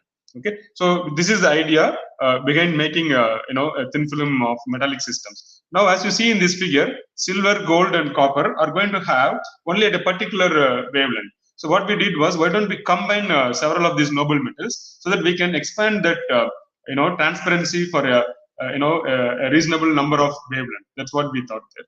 So as a part, we designed a system. First, we have taken a polyethylene terephthalate flexible substrate. Over that, we have coated a 2 nanometer gold, and then again 2 nanometer platinum, and then again a 2 nanometer gold as a capping layer. So now you see here, the total thickness is just 6 nanometer only, and we have used a sputtering technique to deposit individual layers, and also we have calculated the thickness of individual layers by way of X-ray reflectivity. Right. So now, after making this system, the photograph is shown over here. You can see here it's partially transparent, and because the films are very thin, we could not see the peaks from the X-ray diffraction pattern. And we also measured the transmittance of this system. So in comparison with indium tin oxide, which is shown black in color here, and this red color is actually our tri-layer. Okay. So now we see here, earlier for individual metals like silver, gold, there was transmittance only for a particular set of wavelength here, whereas that has been expanded here. So you can see here it's around nearly 55% for the entire visible region here. So this is advantage of this tri-layer system here, and this interference pattern kind of behavior in the transmittance data indicates that these are actually grown as a kind of layer by layer structure over the PET. Right. So we also measured the surface features by using an optical profiler, and also we have measured its electrical behavior by putting a battery pack, and then it was glowing an LED also properly. We made a Scotch tape test to test its adherence. It was reasonably good. And coming to the electrical transport properties by Hall effect, one could see here its comparison with commercially available indium tin oxide. We could see that the transmittance is also more or less comparable. Its work function is also more or less comparable, and its mobility is slightly lesser compared to indium tin oxide, which is a commercial system. And the sheet resistance is slightly higher. Okay, because in indium tin oxide, it has a very thick coating, but here is just merely a 6 nanometer layer. Therefore, the sheet resistance is slightly higher here. And coming to the contact angle measurements, normal PET was actually hydrophilic. Upon coating with this layer, it has become hydrophobic a little bit. And also we tested its mechanical properties by way of twisting and bending using an indigenously designed bending twisting equipment. And we could see that we have compared this with commercial indium tin oxide, which is shown over red in color here. You could see here, indium tin oxide was not stable. If sheet resistance was increasing beyond, say, around 4,000 bendings, it was steeply increasing here. Whereas the metallic tri-layer system, you could see here, even up to 50,000 bending twisting cycles, it is nearly flat. Okay, so which shows that these materials, because metals are malleable and ductile, this shows that the stability of the metallic systems are really good, and it may be useful for real sustainable optoelectronic device applications. So these are the optical images which is showing the slight striations and mild cracks happening in the thin films. Again, it was not that much damaging. So even after 50,000, it was really having a good conductivity. And for want of time, we did not do it beyond that particular number of cycles. Right. So now coming to the performance in the form of an optoelectronic device, we have made an alternating current electroluminescent device using these tri-layers, metallic tri-layers as a top and bottom layer, by using a zinc sulfide manganese phosphor here. So you could see here, upon application of an alternating voltage, you can see here it is glowing almost kind of orange in color here. Not only that, these electrodes being transparent, the metallic electrodes being transparent and also conducting, one could apply a high voltage here, it's withstanding that one. Not only that, when you shine it with an UV light, it's also having a UV luminescence, a bright yellow color UV luminescence is also possible here. So therefore, one could make easily make a flexible, alternating current electroluminescent devices. Not only that, we have also tested the electrode as a top electrode for a piezoelectric nano generator. So where we have grown zinc oxide over an aluminum film. So why? Because our layers are just 6 nanometers. So if you try to grow it by a chemical technique, it is actually etching it out. So we have made it using a zinc oxide layer on a aluminum foil, and as a top electrode, we have put our system there. And then when you are tapping that one, we could easily sense a voltage which is developed. And we have reversed the polarity also to check whether it is only an artifact or not. So upon reversing the polarity also, you could see that a systematic voltage is generated upon a small tapping force. So which means that the systems are very much useful for even flexible piezoelectric nano generators. Right. So now coming to the final part, where we have tried to explore a natural component as a dye in a dye-sensitive solar cells. So we have taken this prickly pear fruits, and then we have extracted the juice of this prickly pear fruit, and whose absorbance is around 530 nanometer, in the visible region. And we have used this particular fruit extract to sensitize the surface of TiO2, which is an electron transport layer in a DSSC. And then we could see that plain TiO2 is almost having a behavior and reflectance like this. And upon sensitizing it with our prickly pear fruit, you could see that there is a significant, reflectance variation due to the absorption of the incident photons by way of our dye coating, natural dye.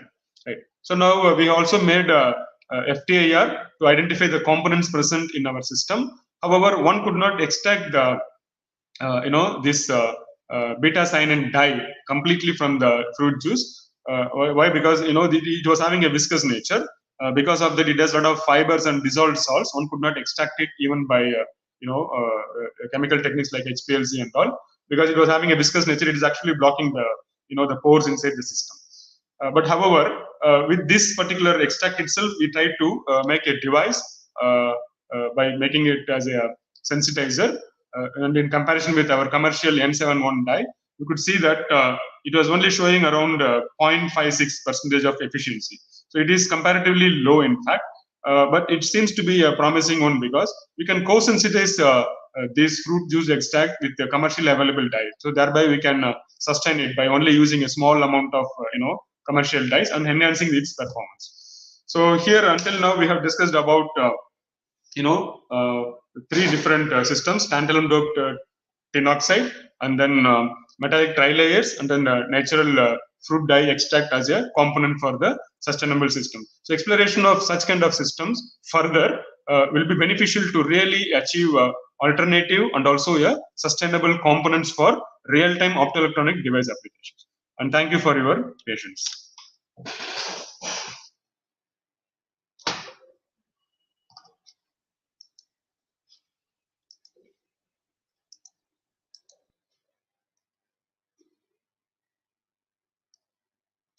Sir, you are not audible, sir. Yeah, thanks, Dr. Paul. It was very nice and insightful lecture, and it's very interesting to see there are so many optoelectronic devices like DSSCs, transparent glasses, and the metallic layers, thin films, and it's very excited talk. This session is open for question and answer, but I don't see any question here. So I have just curiosity to know about which film technique you will prefer to prepare such kind of transparent glasses in order to have various optoelectronic applications. For example, you have the sputtering, PLD, you have shown Yes. the thermal evaporation, spray pyrolysis, and so on. Yes. So I just would like to have your comment on this about quality of the film based on preparation methods. Yes. See, the quality of the film by spray pyrolysis is really not as comparable as that of sputtering technique.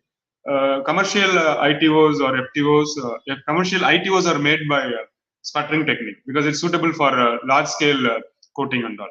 And also one can control the surface roughness and all, which is a crucial component when you go for a device fabrication. So in my opinion, sputtering technique is the best. So it will be good for the large scale application as well? Yes, definitely.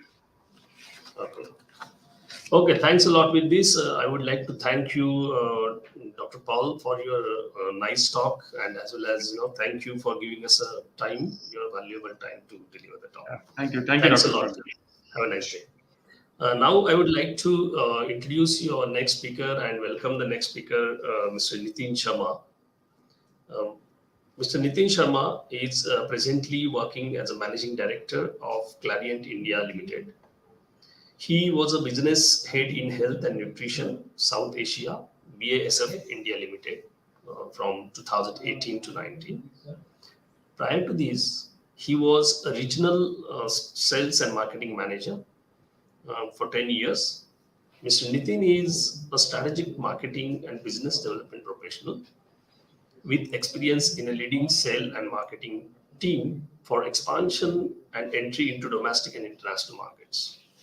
He has over 18 years of experience in diverse industries and handling the different product portfolios for food, ingredients, personal and home cares, paints and coatings, plastic additive verticals, and has previous industrial experience in the construction sector. With this introduction, I would like to invite Mr. Nitin Sharma, Managing Director, Planet India, to enlighten us on his topic, sustainability drivers, delivering changes in changing world. So over to you, Mr. Nitin Sharma. Thank you, Dr. Praveen Walke. Firstly, I'll just correct you. I am CEO for Clariant IGL Specialty Chemicals. So this is a JV which we have formed between Clariant and India Glycols Limited. And I am the CEO for this organization. So just a minor correction. So it's not MD, it's CEO for Clariant IGL Specialty Chemicals. So I'll quickly move on to my presentation. Just let me know if you can.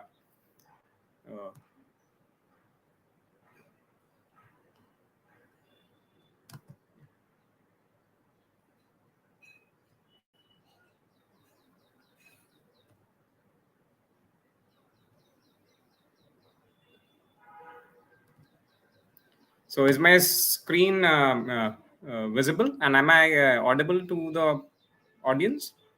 Yes, you are audible.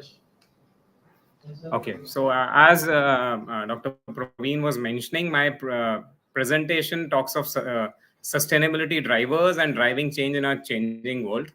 So nowadays, government, employees, customers, and general public have greater expectations from businesses in terms of their ability to address environmental and social challenges. In large part, it depends on how each of these organizations or companies react to these developments. And this will actually influence their profitability and the longevity of the organization overall. This presentation actually covers how the chemical industry, especially we at Clariant, are fighting climate change and helping our customers to reduce their carbon footprint. So global trends are driving actually the need for sustainability and innovation. So the global population is expected to reach 9.6 billion by 2050. And it is estimated that we will be needing 3 planet Earths to sustain our current lifestyle. Now, the chemical industry is central to providing solution to global challenges of climate change and resource scarcity. The demand for chemicals, particularly for specialty chemicals and bio-based chemicals, will grow strongly through to 2030. Now, climate change is definitely the biggest challenge of our times. And according to the Intergovernmental Panel on Climate Change, we have until 2030 before climate change becomes irreversible. Unless we become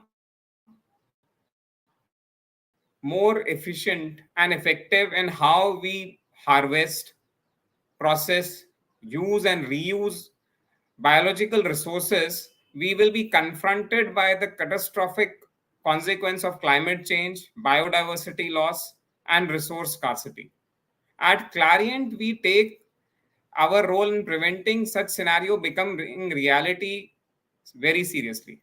We approach the overall business with different bottom line objective of being economically viable, environmentally responsible, and socially acceptable. We are not alone in this.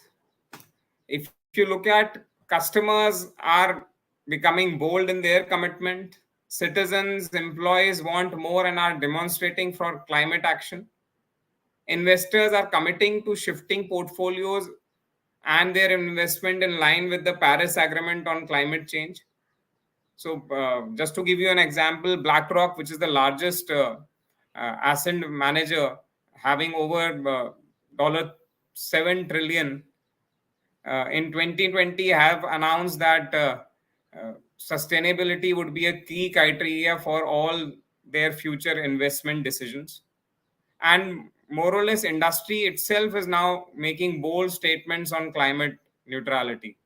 So be it DSM, Clariant, BASF, all have their strong commitments towards climate neutrality. Now, the chemical industry is a major provider of solutions in transitioning towards a circular and a low carbon economy.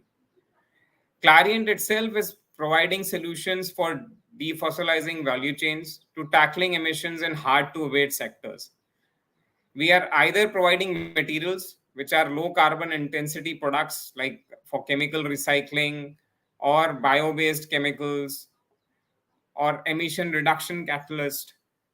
In terms of enabling transition to biofuels, we are looking into specialty materials for solar and wind energy. We are looking at fuel cells, hydrogen. And lastly, on the process side, we are enabling greenhouse gas reductions by providing catalysts, by providing additives for increasing recyclable content and quality.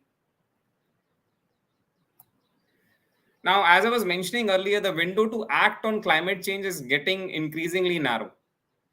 So, a partnership organization of CDP, United Nations Global Compact, WRI, which is the World Resource Institute, and WWF, which is Worldwide Fund for Nature, have come up with the Science Based Target Initiative, SBTI.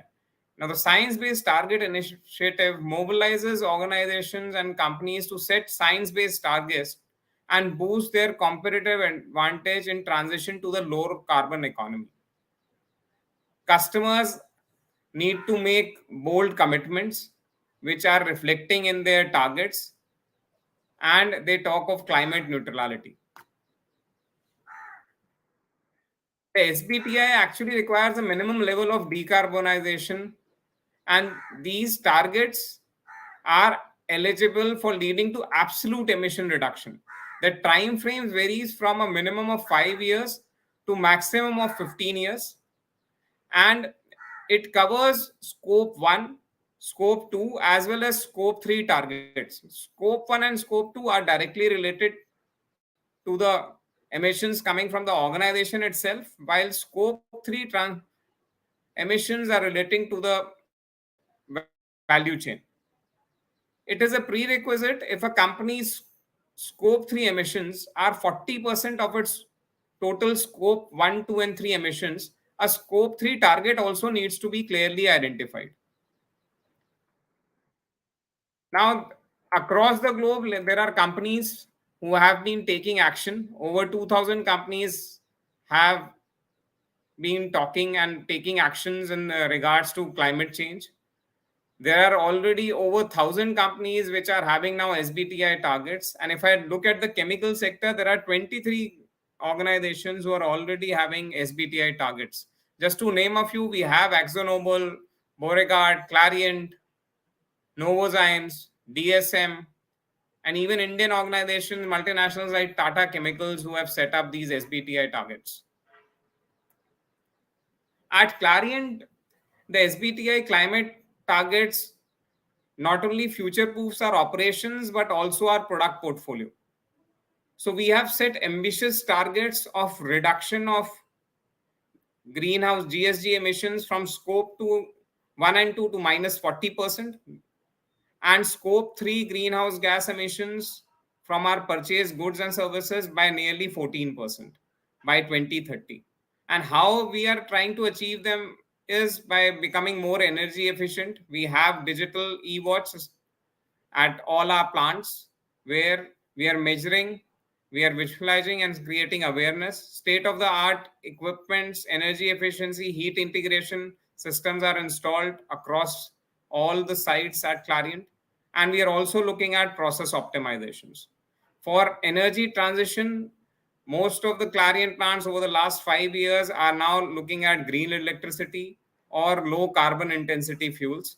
We are also looking at PPAs and energy networks with our neighbors and green streams.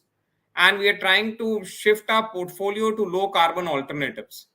I will be talking in detail in this presentation of what Clariant has been doing. So across the globe, we are accelerating the transition to alternate energy by means of our renewable energy. Mr. Nitin, sorry to interrupt you, but Yes. your slides are not moving. Can you make Slides it full screen so that? Now it's okay. So is you it make moving it full now? screen so that presentation Is mode. it? So Can you guys see it now? yeah, slide is visible, but make it full screen so. So the slide is full screen. Are you guys able to see it now, or should I again start? Let me try.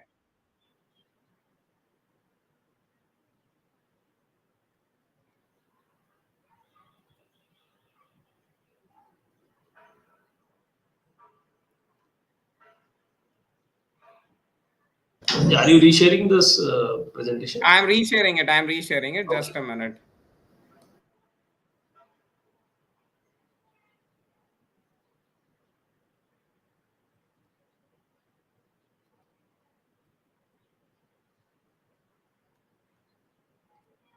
So now you tell me, can you see the screen now?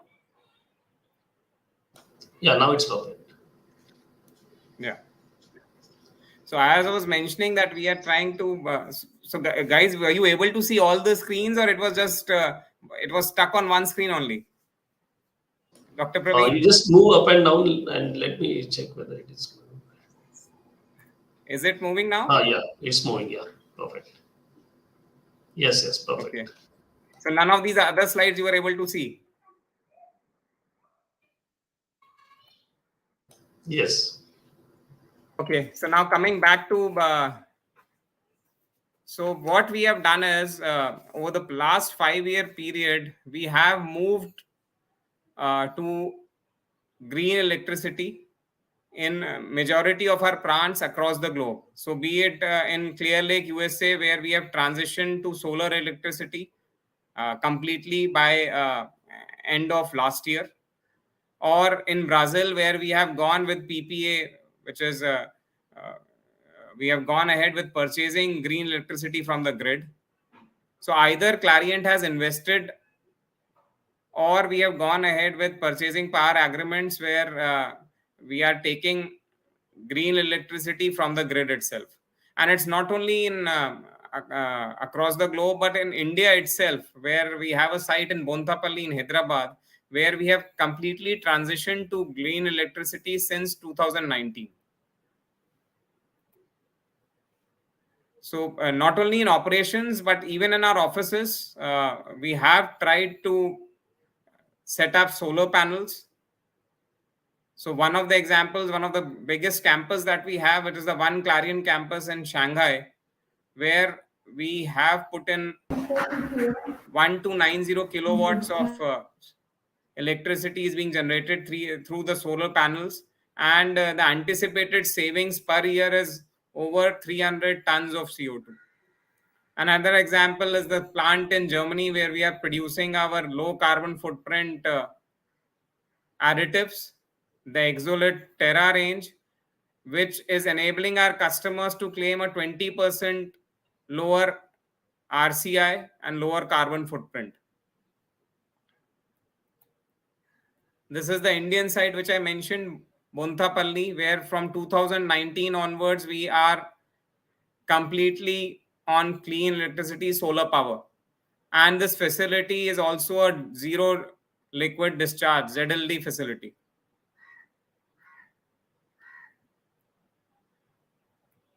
Now, Clariant is also not only on our operational side, but as I was mentioning that we are also looking at changing the product portfolio. So we have been switching ingredients from fossils to green carbon. And recently, this Vita range has been launched. I'll quickly run a small video. So you guys just let me know if the voice is there.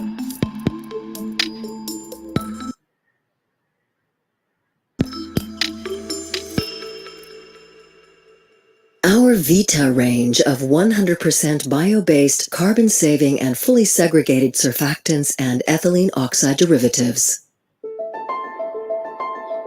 In pre-industrial times, the concentration of atmospheric CO2 in our natural cycles was in balance. It is audible? Since industrial Yes. development and urbanization, our use of fossil carbon releases more CO2 than natural cycles can absorb and puts them out of balance, resulting in rising temperatures and climate change. Global warming must not exceed 1.5 degrees Celsius to avoid the catastrophic impacts of climate change. To achieve this, greenhouse gas emissions must halve by 2030 and drop to net zero by 2050. On our way to net zero, we must cut fossil carbon in our daily routines of consumption, from household products to indoor paints and cosmetics. That's why Clariant is driving change in surfactants by enabling a considerable reduction and even complete elimination of fossil carbon and moving to green carbon surfactants. Our sustainable Vita range of surfactants and ethylene oxide derivatives is 100% bio-based and derived from the green carbon of plants like sugarcane and corn. The green carbon is from a fully segregated production site, ensuring that 100% of the material comes from a green source. Our Vita range enables the development of fully performing green formulations that have a renewable carbon index of up to 100%, drastically reducing their greenhouse emissions. With our Vita range, manufacturers can eliminate more than 3,000 barrels of crude oil equivalents for every kiloton of surfactant out there. In addition, by using plant sources like corn and sugarcane, more CO2 is removed through biogenic carbon uptake than fossil carbon released. Drive change with us and help us eliminate crude oil fossil carbon from the value chain and formulate greener industrial and consumer products. Get in touch now to learn more about the new 100% bio-based and fully segregated Vita range of surfactants and ethylene oxide derivatives.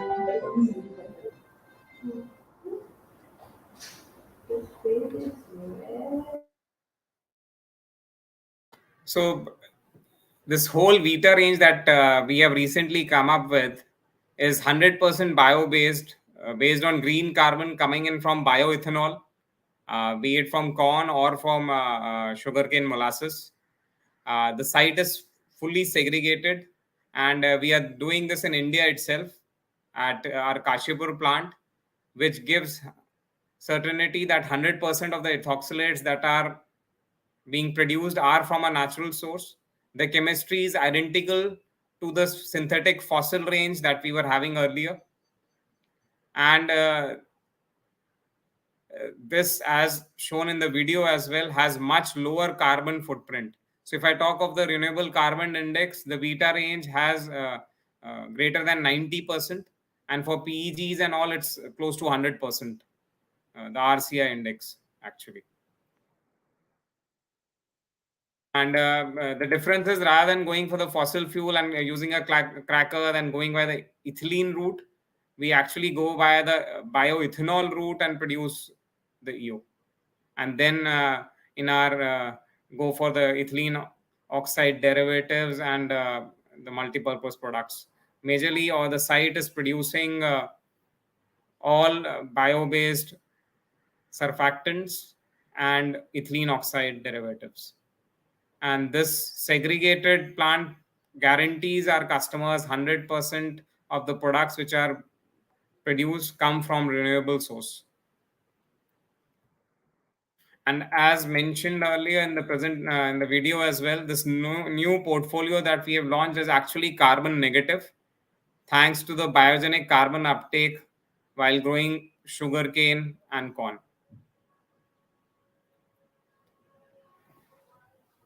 Another example of Clariant leveraging on its technology for production of lignocellulosic ethanol based on waste and residual based raw materials. So lignocellulosic ethanol offers one of the highest total life cycle reductions in greenhouse emissions.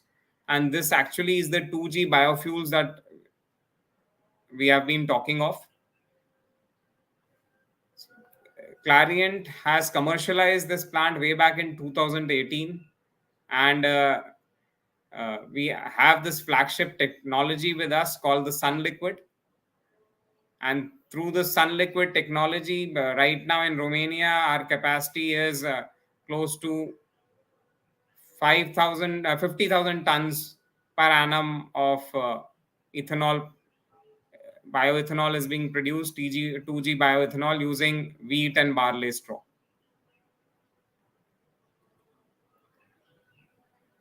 So not only in our operations, but if you look at even our product portfolio is being steered, keeping in view sustainability and sustainability driven solutions. Sustainability is deeply ingrained in our corporate DNA and is a key component of everything that we do, from how we run our operations to how we steer our product portfolio towards increasing sustainability. Creating sustainable values goes beyond our products and solutions and customers. We are engaging with industry stakeholders and collaborative platforms to be resilient and sustainable value chains and tackle climate change along with our customers. For example, we are also a member of Together for Sustainability, where the chemical industry as a whole is coming together to evaluate and steer the sustainability performance of our supply chains. We are participants in World Economic Forum on low carbon emitting technologies. We have a long-standing commitment to sustainability, and these commitments are recognized by the industry. I think with this, I end my presentation. Any questions?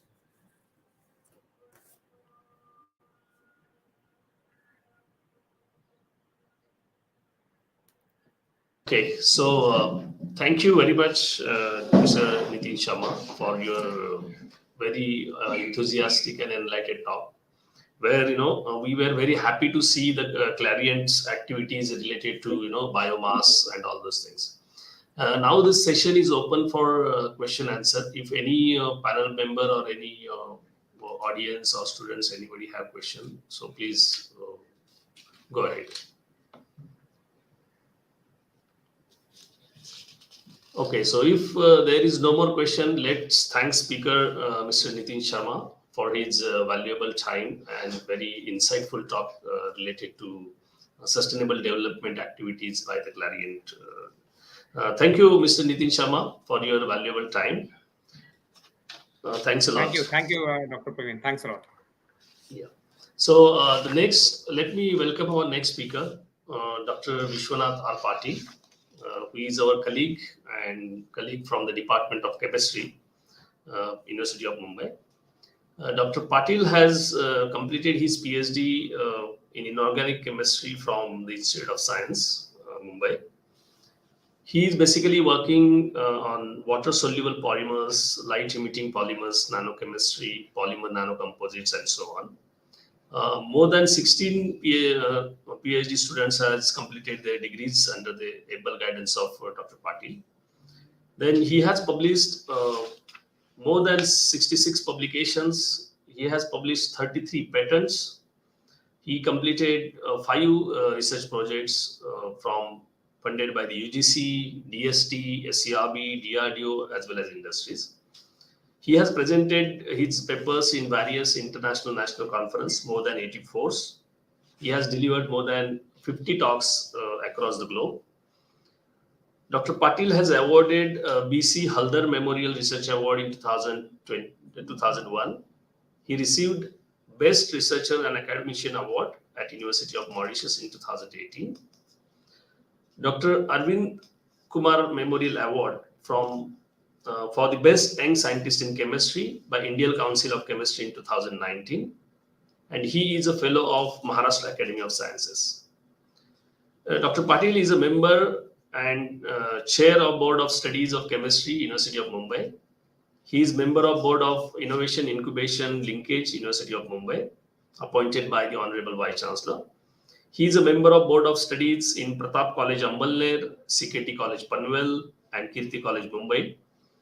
He has various international collaborations, especially University of Mauritius, Harvard University in USA, etc.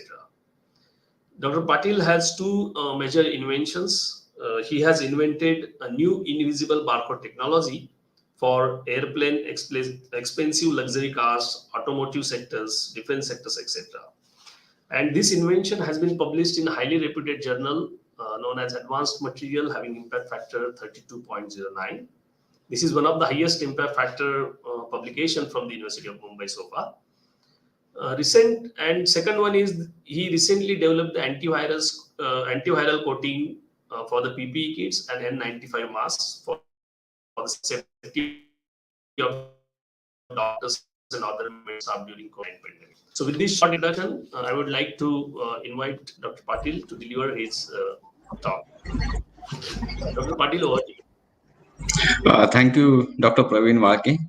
I hope my voice is audible. Yes, you are audible, sir. Sir. Okay. So let me share my screen first and then I will start.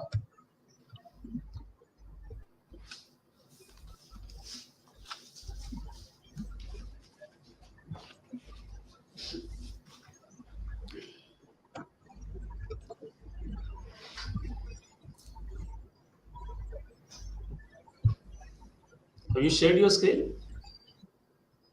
Yes, sir. It is visible? Yes, it's visible. Make it presentation mode. Okay, so let me go to the presentation mode. Hope it is fine now. Yeah. Yes. Okay, so let me take this screen. Okay, I think it is not moving. Anyway, so thank you very much, Walke sir, and thank you very much to organizing committee for inviting me here and giving me this opportunity to interact with the young minds who are attending this international conference. Sir, if in case there is any technical glitch, please let me know. And you also can tell me whether if my time is over or not, because I'm not seeing the screen and I'm not seeing the time also. So you please remind me. Okay, so basically I'm a polymer chemist and I play with the polymers in the laboratory. My students are preparing water soluble polymers, light emitting polymers, and polymer nanocomposites. We are also using this polymer for solving many societal problems. We have recently invented invisible barcode technology. We also invented antiviral coating by using the polymers.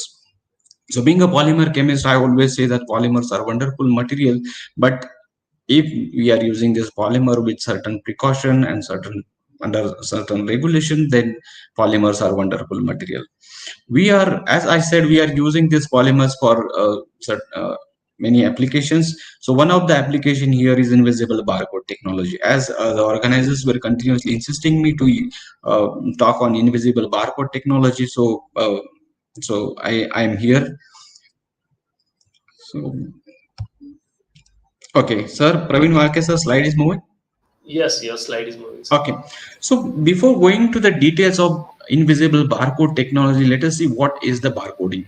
Now, since morning we are busy with the workshop and we are attending the lectures, I am taking you to the shopping mall now. Just imagine that you are standing in the supermarket. So what exactly we do when we enter into the supermarket?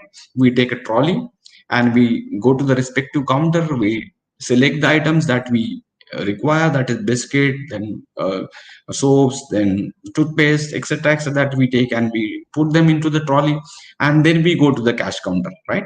So the person sitting at the cash counter, what he does, he just scans the object and hand over the bill within a fraction of time, right? So he is not even saying, or he is not even bothering what you are purchasing. He just scans the object and he hand over the bill. What exactly is scanning?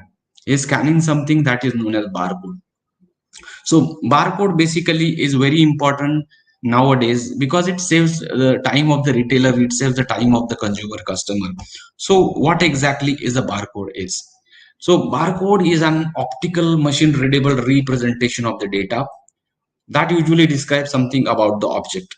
So it may be in the form of circular shape, or it may be having triangular shape, it may be having the lines. So depending upon that, the barcodes are divided into two types: linear barcode and metric barcodes.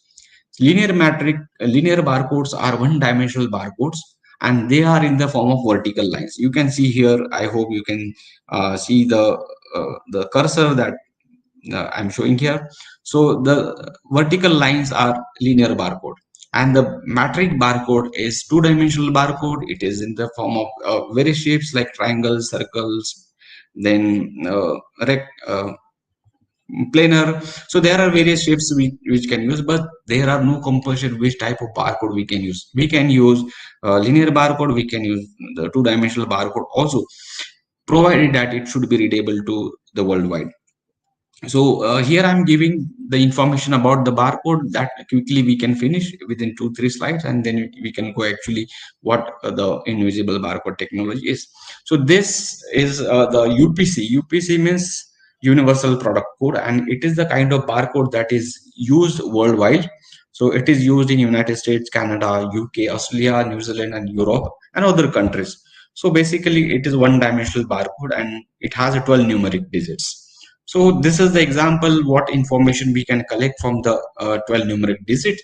So the first 6 digits indicates the generic company prefix, that gives us information about the company. What company, which company manufactured it, at what date it is manufactured, what was the batch at which it is a manufacturer. And then next 5 digits indicates item reference number. That indicates about the item, whether it is in the form of liquid, whether it is in the form of solid, or whether it is a commodity product variety, or it is a grain. So that information we can obtain from the item reference number. And last digit is a check digit, that is obtained by some calculation of generic company prefix and item reference number. So that will not go into the detail part. But UPC is used worldwide, and it is readable at entire globe. So these are some example where we can use barcode. Nowadays barcode is used almost on all the objects. See, it can be used as a patient wristband, where we can fill the complete information, what is a patient's history, whether it is suffering from the diabetes, whether it is suffering from heart disease. That information we can store in the small wristband, and no need to carry the big files, and no need to worry about the document whether they will lose or not. So entire thing will be at the wristband. Then vegetables can also be labeled with the barcodes, and then you can see each and every vegetable, like fruits, can also be labeled with the barcode. Courier people can also use barcodes. Then chemical companies now use this kind of barcode to store the information about the object, to whether it is toxic chemical, what are the different instructions that can be stored. So everything can be stored in the barcode. Then this is another example of, it is a kind of barcode that is known as Yanko design. Now Yanko design is nowadays used in Japan. So it is basically stick to the vegetable. If the water level goes down, then automatically the barcode vanishes. So the person who is selling the vegetable will not say that this is a fresh vegetable. If it is having no water level, then automatically there will be no barcode, so no need to buy that vegetable. So this kind of barcode is now coming into the market. So the question arises in the mind that since the barcodes are having a very importance, and every object is having barcode, so question arises in the mind that who invented the barcode. Now quickly we can see the history of the barcode. Now barcodes are invented by Norman Joseph Woodland and Bernard Sullivan. The actual idea was Bernard Sullivan's brainchild. So he spoke with the colleague from Drexel University, with Norman Joseph Woodland, and Norman Joseph Woodland actually designed the barcode, which is in the form of the spherical barcode. And then after some time, because of the demand, they converted this barcode in the form of vertical lines. So NCR is the first company that actually scanned the barcode. They designed the scanner to read the barcodes, and ringless gum was the first object that was scanned by this NCR scanner. So there are various scanners that are required to scan the barcode.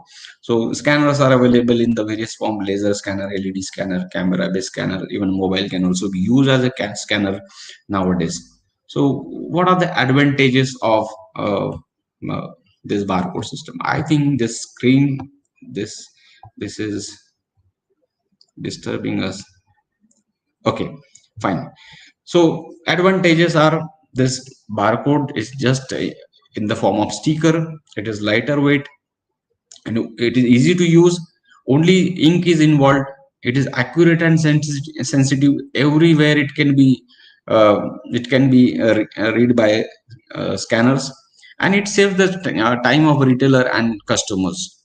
No need to stand in the queues. So today barcodes are found on almost every item. Okay, so barcodes are very important, but apart from that, they are having disadvantages also. So every system which has advantages, it has a disadvantages also. So it requires direct line of sight. You need to bring the object to the scanner. Okay, you cannot scan the object which is at the counter, which is at the rack, and then by sitting at the cash counter, you cannot scan the object. You need to bring the object at the scanner side. It should be quite close, 15 feet. Tentatively, and it should be scanned individually. So every object should be scanned individually. One by one, you need to scan the object. At a time, you cannot scan the object. Easily damaged. It can be easily damaged by your nails.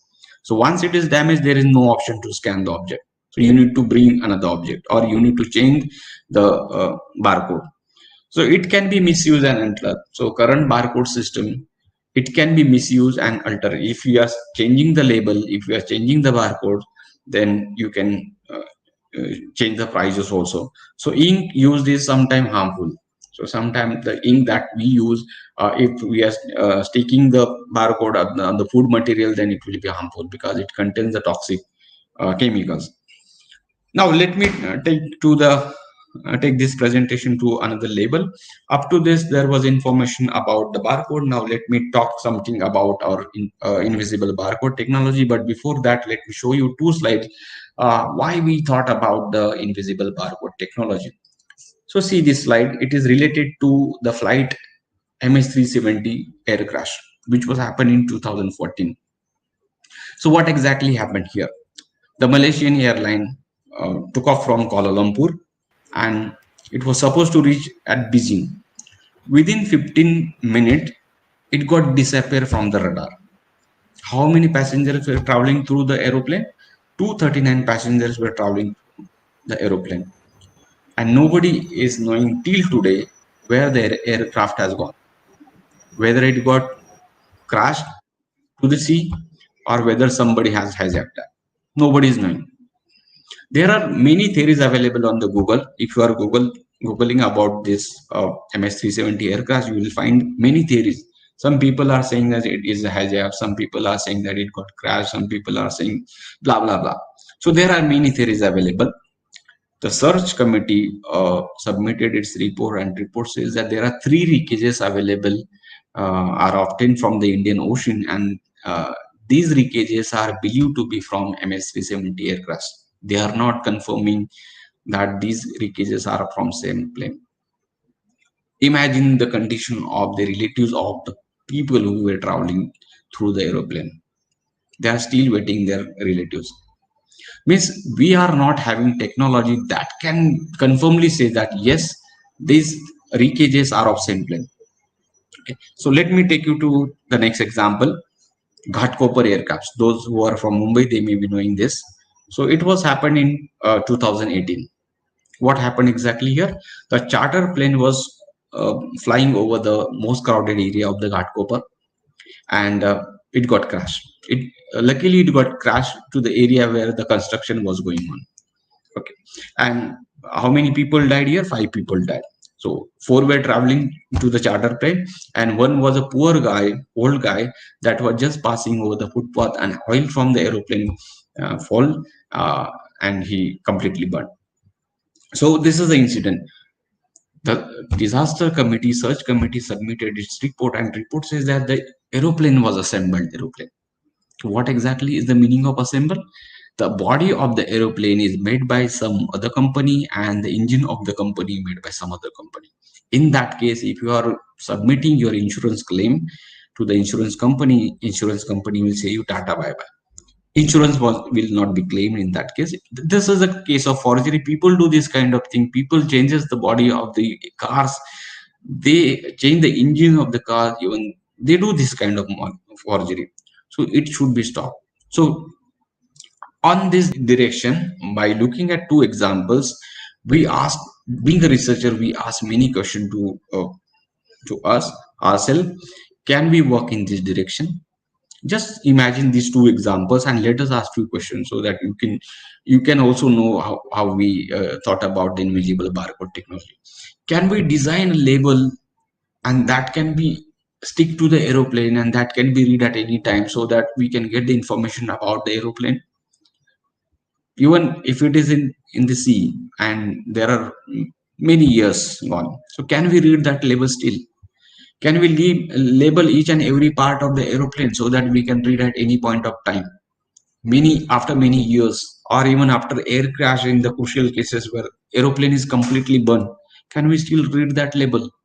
Or can we invent some mechanism by which we can identify the manufacturer's information or a product information? Suppose that if I'm getting some product after 50 years, can I get the information about that product if I have labeled that product? So this question we asked ourselves, and we move ahead with the many questions. Do non-living things have DNA? You may be surprised if I'm asking this question to you. Do non-living things have DNA? You will say, "अरे sir, तो mad हो गए. Non-living things को तो DNA नहीं होता है." But yes, we ask this question ourselves. We ask this silly question to ourselves. Like living things, do non-living things have DNA? Our DNA is used for solving some criminal cases. So like that, do non-living things have DNA? And if so, will it be visible? Will it be invisible? Would it be breakable, non-breakable? Like our DNA is breakable. Body jala diya, proof khatam. So in that case,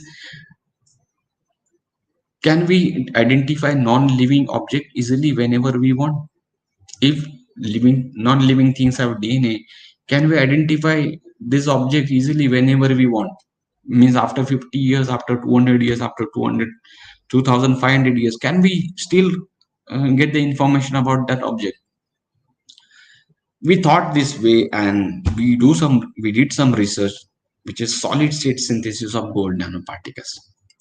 So normally the researchers synthesis gold nanoparticle by using chlororic acid.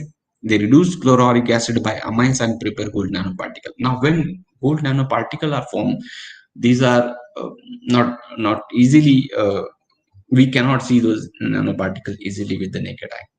So same terminology we had used in our research.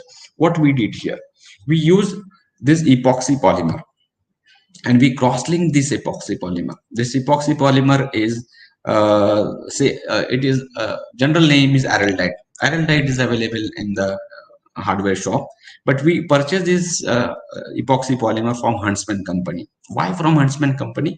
Because Huntsman company is supplying this epoxy polymer to the companies which manufactures the body of the aeroplane. So we thought we will prepare same polymer, and we converted this polymer into cross-link polymer by using amines. Various amines we had used. And why amines? Because amines use this tertiary environment here. I hope you can follow the cursor. Amines gives this tertiary environment into the cross-link polymer, and cross-link polymer are porous polymers. Okay, so amine environment is required for formation of the gold nanoparticle. So this is the normal procedure where the scientists use chlororic acid, they reduce it with amine, and gold nanoparticles are formed. This is our technology where we cross-link the polymer by using amine. Here is our tertiary environment. When it comes into contact with the gold solution or gold, then gold reduces. Okay, so this is a graphical representation. Suppose if it is a sheet of the polymer which is a porous cross-link polymer, when you are putting the drop of the gold solution here, it percolates inside, and while going inside it interacts with the tertiary amine environment, and there it goes into the nanoform. If it is going into the nanoform, it is not visible to the naked eye. Okay, so these are the discs which we prepared in the laboratory by using the epoxy polymer, and we wrote AU code, purposely AU for AU code we wrote because AU is a symbol of gold, and code that one. That time it was not decided whether we are going to invent the invisible barcode technology, and we characterized the gold nanoparticle which are formed inside the object by using various techniques. I will not go into the detailed part of the characterization because we have a paucity of time. So invisible barcode technology, as I said, we have synthesized the disk of the epoxy polymer. In two different ways we prepared the disk: by sandwiching the carbon fiber and sandwiching the glass fiber. We prepared the two types of disk. Since polymer is porous polymer, if you are putting the drop of the chlororic acid of particular concentration here, it percolates inside and it forms a gold nanoparticle which are invisible, and these nanoparticles can be visible by using ultraviolet radiation up to 55 nanometer wavelength that you need to be optimized. Okay, so these are the two discs that we have prepared. The black discs are from carbon fiber sandwich, and the yellow discs are obtained by glass fiber sandwich. Okay, let me move ahead. So I have videos. You can see this is a glass fiber disc, and here we have written AU code, and we are focusing the radiation of ultraviolet. So 312 nanometer, you can see slight AU code. At 254 nanometer, you can see clear AU code. So in normal radiation, it is not visible. Now let us see whether it is the nanoparticle formation are on the surface or it is inside the object. Let us scratch the upper area by using the blade, and let us focus the radiation again. So still the radiation, still we can see AU code is visible, and at 312 nanometer, at 254 nanometer, it is clearly visible. Let us scratch some more area and let us see whether still it is visible or not. So by using the blade, the upper area can be scratched, and let us focus the radiation again. Yes, now it is not visible, but by focusing ultraviolet radiation, we can see it is visible.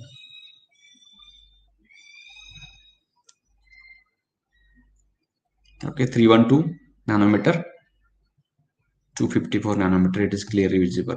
Let us see the another disc that is made from the carbon fiber. It is clearly visible even at 312 nanometer. Okay, 254 nanometer.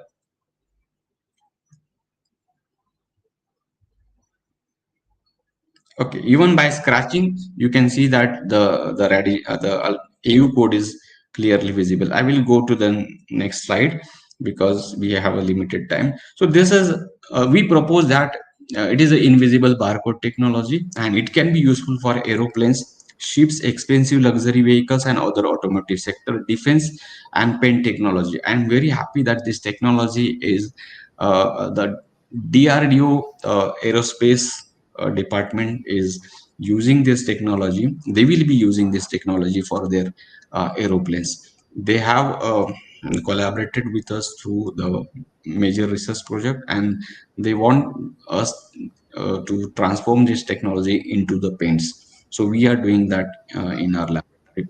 But question arises in the mind that since we are using gold, so whether this technology is economical or not, or whether it is safe. Yes, this technology is economical. We have calculated the economy of this, and uh, and we came to know that for tagging one wing of the aeroplane. Uh, uh, hello. So So your is there any? time is over. Yeah, give me just 2 minutes. So moreover, the technology is very safe because we are not using any toxic ink here. So special properties are: it is invisible, no effect of temperature because gold is used, gold is stable at any temperature, no effect of water, non-degradable, and no chance of alteration, and it remains as it is for several years as long as your object is there, and it is safe to the mankind and safe to the environment also. So we propose that this can be useful, and this can be used as invisible barcode technology. So this is how we can use to the aeroplane, because body of the aeroplane is made from 55% carbon fiber. So easily we can use the gold solution to tag the aeroplanes. Even luxury cars can also be useful by tagging this way, because luxury cars are having 65% carbon fiber. So in the conclusion, we successfully prepared invisible barcode that can be useful for high luxury cars or aeroplanes. So in the crucial time, in the crucial cases, this can be useful for identifying the information about the planes, identifying information about the object also. And this technology we communicated to the very popular journal, that is Advanced Material, and it got accepted, it got published. So today the impact factor of this journal is 32.09, and I'm very proud to say that it is one of the highest impact factor publication from a university. So from very small lab, with the limited resources, we could do this kind of work that is published into high impact journal. So after publishing the work, we were into the media.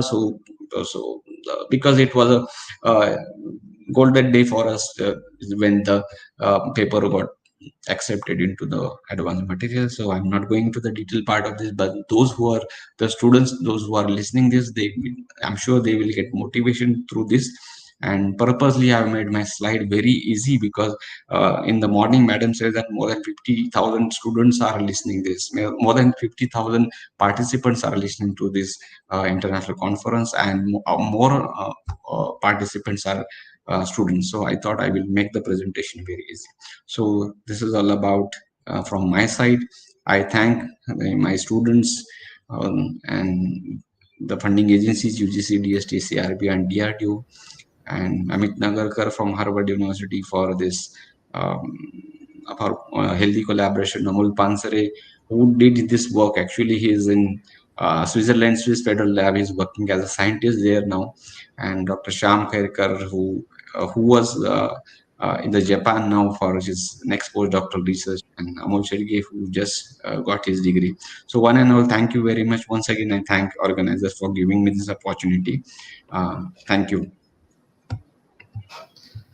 Over to you, Praveen. Thank you, sir. Thanks a lot for your wonderful lecture and such a nice discovery you have shared with us. And that is from our own university, the technology has been developed. So we are very proud about this technology and the contribution to the science through very high impact journal publications. I think now we are just cross the time limit, so I don't want to continue for the question answer session. With this, I would like to thank speaker Dr. Professor Vishwanath Patil for such an insightful talk. And I can conclude the session with thanking organizers to giving me an opportunity to share this particular session. Thank you very much. With the permission of organizer, may I close the session? Sir, actually, I want to propose you vote of thanks. So thank you very much, Praveen sir, for conducting and chairing the session very well. And I'm also thankful to all the invited speakers. So thank you so much, everyone. Thank you. Thank you, madam. Thanks a lot. Yeah, yeah. We will resume at 4:35 p.m. again. Thank you so much.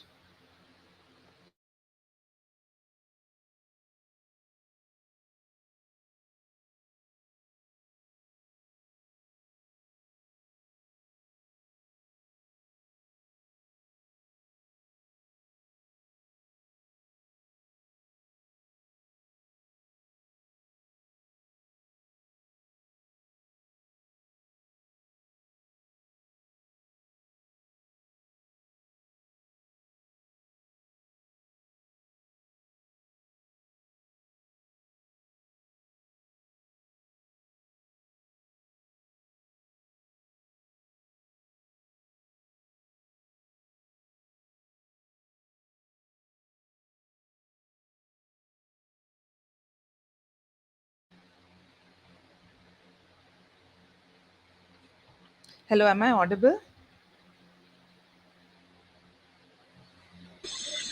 Yes, madam. Okay. Yes, ma'am, you're audible. Okay, thank you. Yeah, good evening to all. I am Dr. Jessie Mariam John, Assistant Professor in Department of Biophysics, University of Mumbai, and I'll be the coordinator for this session 4 in Auditorium 3. On behalf of ICS 2022 team, I extend a warm welcome to all the delegates and the participants. The theme for this session is Green Technology and Clean Energy. I consider it a great privilege to introduce the chairperson for this session, Dr. V.R. Patil. Dr. V.R. Patil is professor in chemistry, Department of Chemistry, University of Mumbai. His research expertise includes water soluble and Madam, light. let me interrupt you, ma'am. Already, my introduction was there in earlier session, so you can Yes. directly tell that I'm working in university. That's it. Okay, sir. Okay, sir. So with this, I would like to welcome Dr. V.R. Patil and hand over the session to him. Thank you very much, Jessie ma'am and Hina ma'am, for your kind introduction. And I think we have 6 presenters in this session. And Yes. I think there was one presenter who could not upload his presentation yesterday. I think he is also there today. Yes. So ma'am, how we can proceed? Should we take the presentations, today's presentation, and then the last yesterday's presentation we can take in the last? Correct, sir. Correct. Okay. Yes. So we'll start with the first presentation, and I think it is Sheikh Raila Sabia. So the topic of the presentation is enhanced photovoltaic performance of dye-synthesized solar cell based on Bi2SC nanostructures employing various sulfur sources. So there are 10 minutes given to each presenter, 8 plus 2. 8 minutes are for the presentation and 2 minutes for the interaction. So I request all the presenters that you stick with the time. No extra time will be given to you. Okay. So Sheikh Raila, Yes, sir. you there? Good evening, Please sir. upload your presentation. Okay, sure.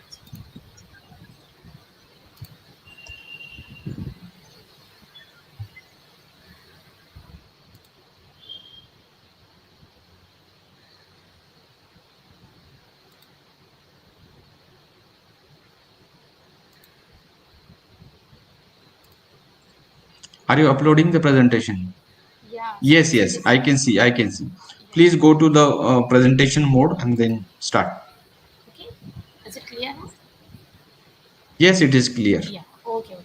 So, good Okay. evening, everyone. My name is Sheikh Randa, and I'm a research student under the guidance of Dr. Rohidas B. Kale at the Institute of Science, Dr. Bhumnagar State University. My research topic is enhanced photovoltaic performance of dye-sensitized solar cell based on bismuth sulfide nanostructures employing various sulfur sources.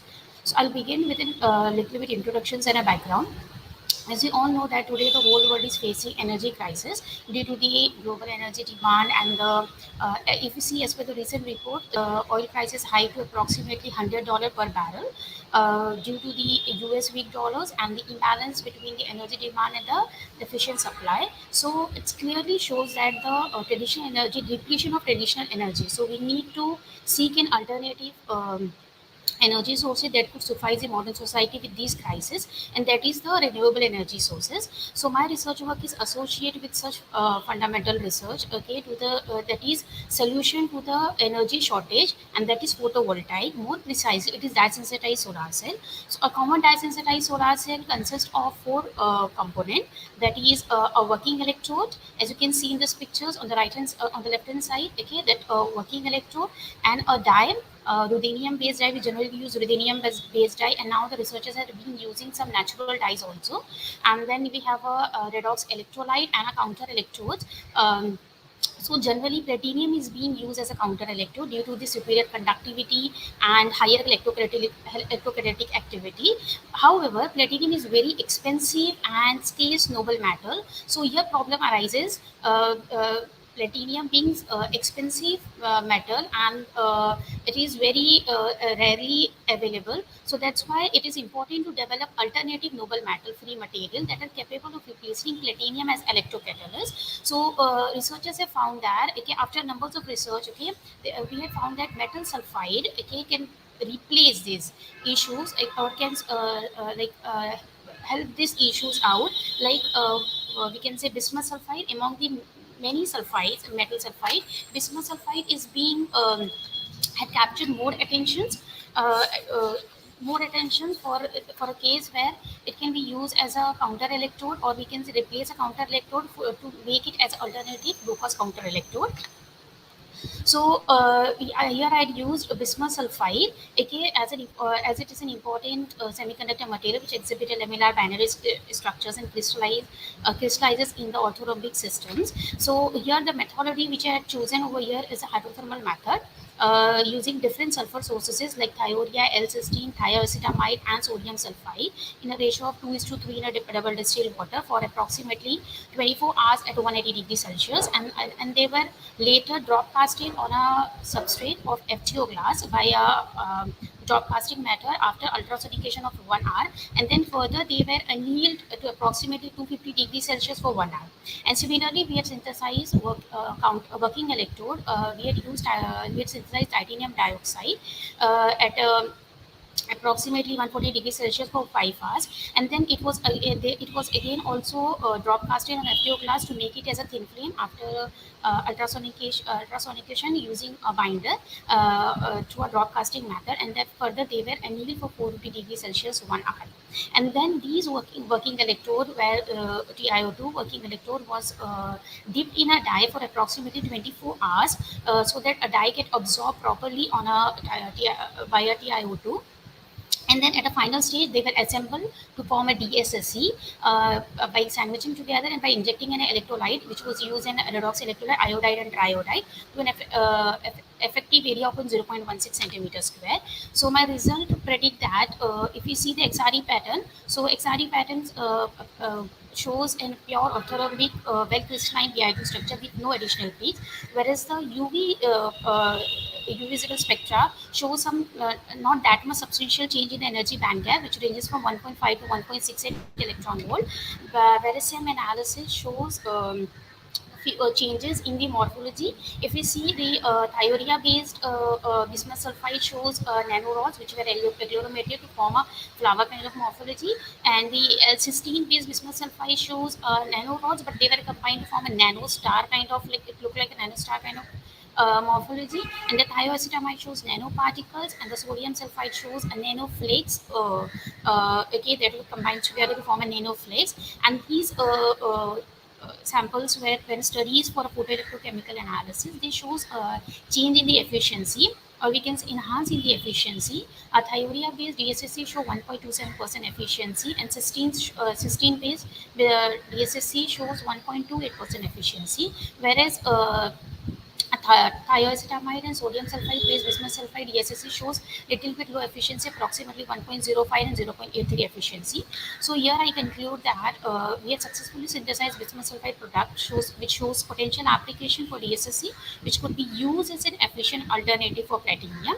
And as we had seen that bismuth sulfide nanorods, okay, that is of thiourea and cysteine based nanorods are found to be an effective counter electrode for DSSC, as it possesses large surface area and efficient charge transfer.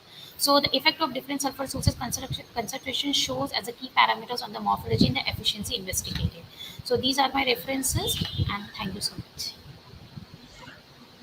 Thank you, Sheikh Raila, for nice presentation. Any question from the audience? Raila, I have one question. Yes. So the SEM image shows that you have got very nice flowery structure nanoparticles, or rod-like structure nanoparticles. So what was the stability of this nanoparticles? Stability of these nanoparticles, okay, sir, that probably I have to like check for DSSC to make it maintain. I have to like regularly check so that I can conclude whether the efficiency are being maintained properly of the DSSCs or not. Then I can conclude about the morphology. Yeah, because that would be one of the parameter that you can Parameters. include in the current. Correct. So, with respect to stability, you can see the efficiency of the compound. Yeah, of the solar cell. Yes, exactly. So, anyways, if there is no question from the participants, let us thank Sheikh Raila. Thank you. So Thank you so much, next, sir. next presenter, please keep yourself ready. Shilpi Sanjay Day. So the topic of her presentation is zero waste living, sustainable development. Yes, sir.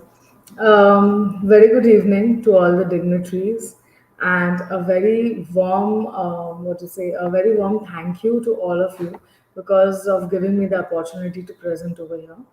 I will be sharing my screen.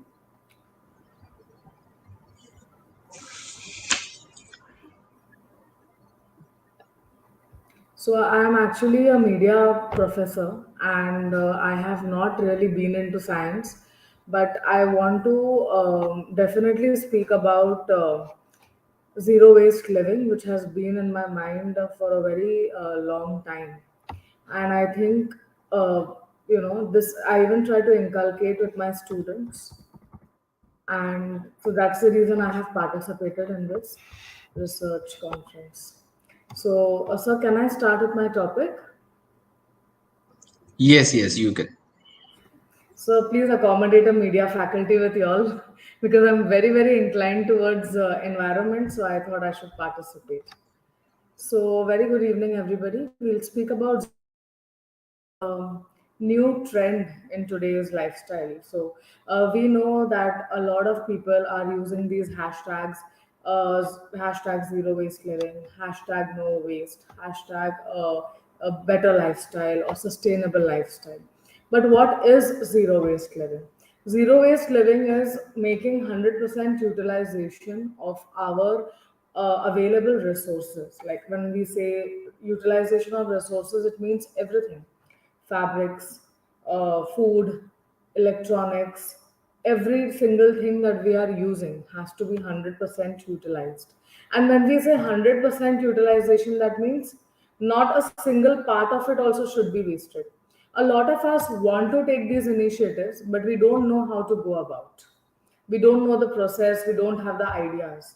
So then 3 R's. What are the 3 R's? Reuse, reduce, and recycle. So a lot of people nowadays want to go for the latest things. They want to go for the most branded things. They just want to use clothes once, twice, and then they want to um, waste it or throw it off or not even look back at that particular goods again. Nowadays, I have even heard some of our media people talking like this when they say that, oh, I already wore this in one event, I cannot wear this outfit in another. So in this, how much resources are getting wasted? To make one outfit, you require so much of cotton, you need fabric color, you need dye, everything that goes into making the fabric. And then what are you doing? You're wearing the outfit only once and then not even utilizing it another time. So it becomes very, very difficult for the people to, for us to make people understand. Like I always tell my media students that, see, we are media, we have the power to change the era, and that we can only do if our values are correct. So another thing is, if we go back to zero waste living, we are it's not at all a new concept. It's something which our grandparents, our great grandparents used to do. I always remember, like, my grandmother always had a habit of reusing things. She used to try to make use of things at the 100% value.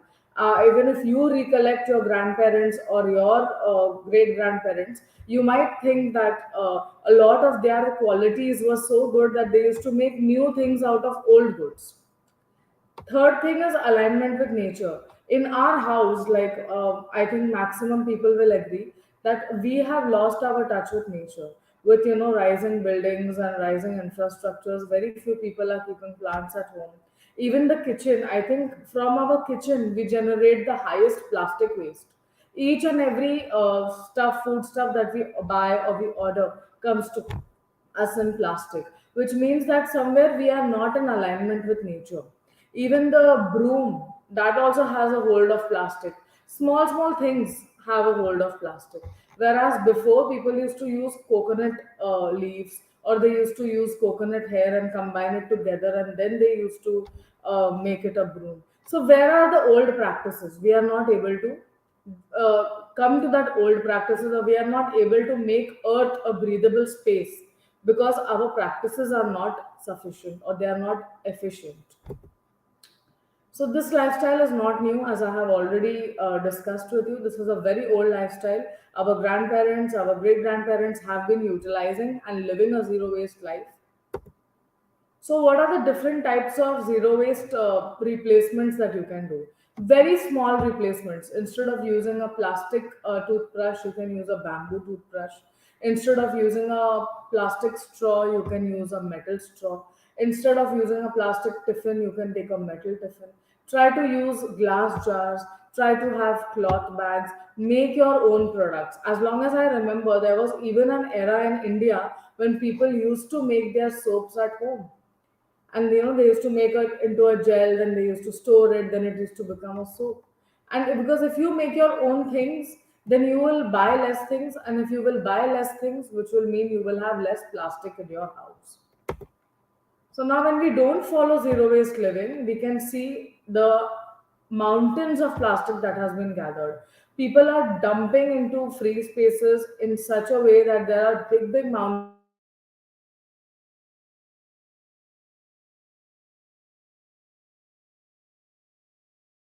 the It's a dreadful sight. It's a dreadful sight to see this. Coexistence of all living beings, we have forgotten that this earth is not only ours, this earth is also of the animals, the plants, the bacteria, the protista, the archaebacteria, the fungi, everything. There are 6 kingdoms of life. One is the animal kingdom, plant kingdom, the fungi kingdom, the protista, the eubacteria, and the archaebacteria.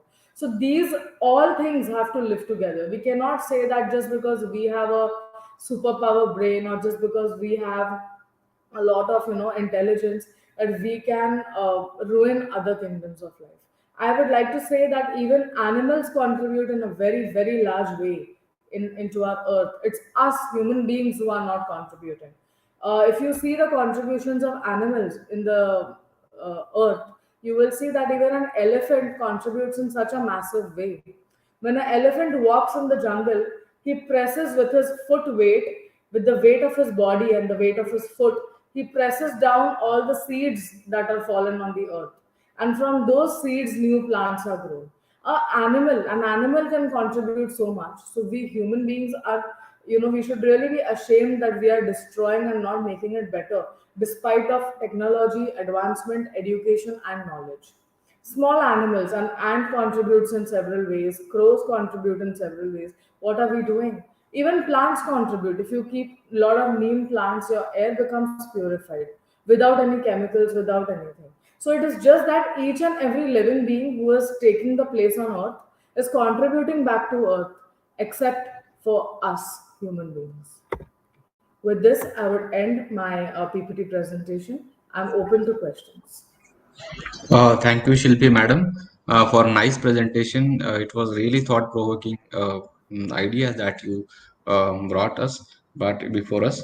So, what I like is you said that human being are not contributing to the earth. Every component in nature is contributing to the earth, but Yes. because in order to increase our comfort level, we destroyed the nature like anything. Yes. Okay, but yes, people are now waking up and they are thinking about this and they are talking about the sustainability.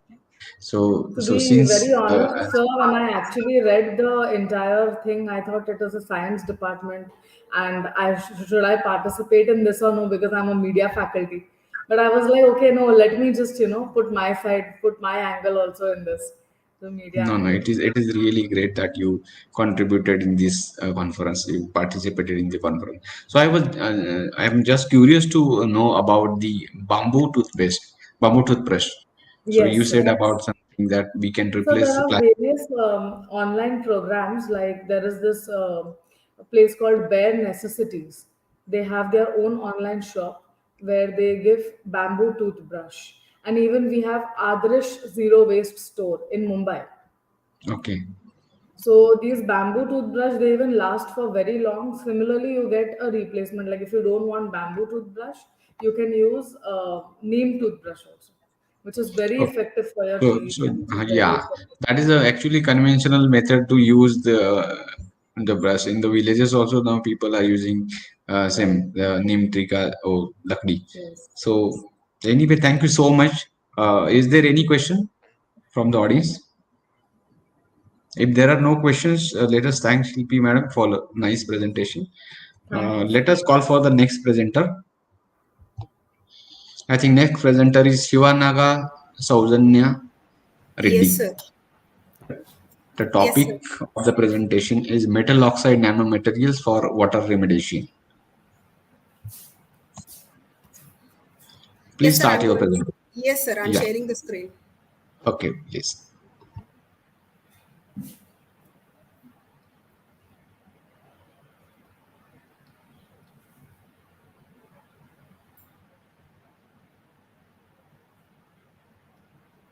So could you able to see my screen?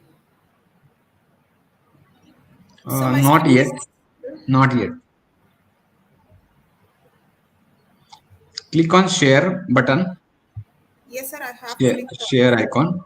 Then share the screen. Sir, my screen is shared here. Here it is showing. Yeah. Now I think you go to the presentation now. Yes, sir. Yes, it is visible now. You can start. Okay, sir. Thank you.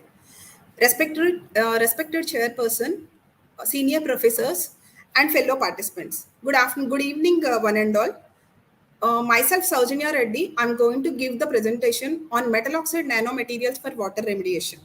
So I'm doing this work under the guidance of Professor D.M. Sapkal sir and Professor Radha Srinivasan ma'am. So outline of my presentation, I have included introduction or motivation, hypothesis, methods and work plan and preliminary results which I have. So in introduction or motivation behind my research is water pollution, which is increasing day by day because of this industrial waste, sewage and wastewater, marine dumping, radioactive waste, global warming, etc. So in 18th century, water filtration was started for better taste. In 19th century, America started building sand filters to protect public health. According to United Nations report on 21st March 2020, 2.2 billion people don't have the access for the safely managed drinking water. 4.2 billion people doesn't have the access to safely managed sanitation. So there is a dire need in the impressive methods or efficient method for the water filtration due to this urbanization, industrialization, and growth in population. Even the climate change, like in Mumbai, if rains are not there, then there will be no water for the next year till the monsoon comes. Like so many nearby places like Thane district and all, there will be there will be lot of water problem if the monsoon is not properly, means if the rain is not properly came, then we don't get the water. So for that, water filtration is really needed, because if at least if we utilize the water or recycle the water which is there, we can at least use for some utilizations that recycled water. So water filtration is seriously needed, and it should be economical also.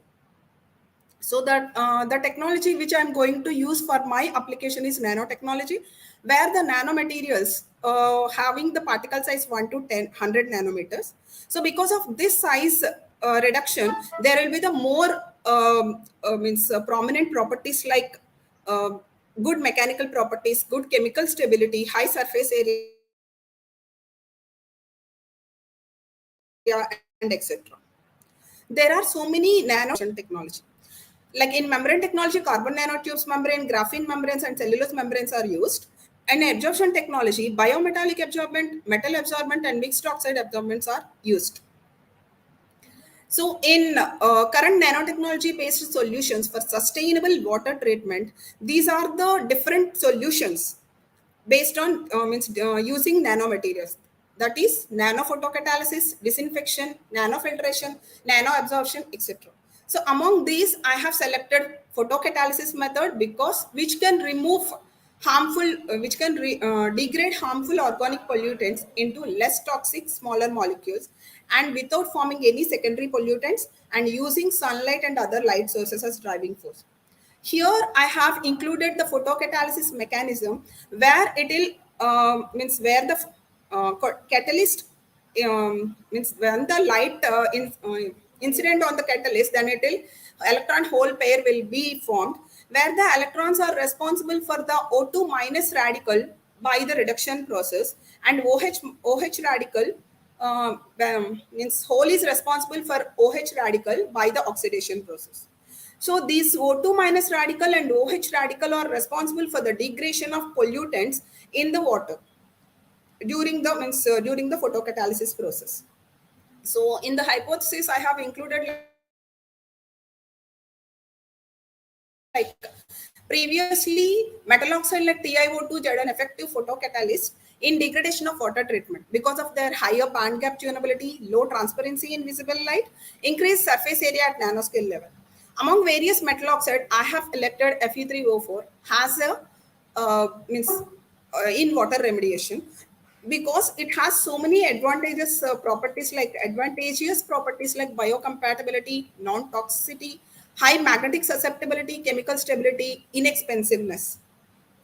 So because of these advantageous properties of Fe34, it can be used in biomedical applications, catalyst, lithium-ion batteries, biosensors, wastewater treatment, protein separation, drug delivery, etc., target drug delivery, etc. So my previous team, Amrita et al. Reported the facilitating bioremediation of PCB for polychlorinated biphenyls 118 degradation with was employed by cells coated with superparamagnetic Fe3O4 nanoparticles. When the cells like pseudomonas Medocina strain CL10.4 cells are coated with superparamagnetic Fe3O4 nanoparticles.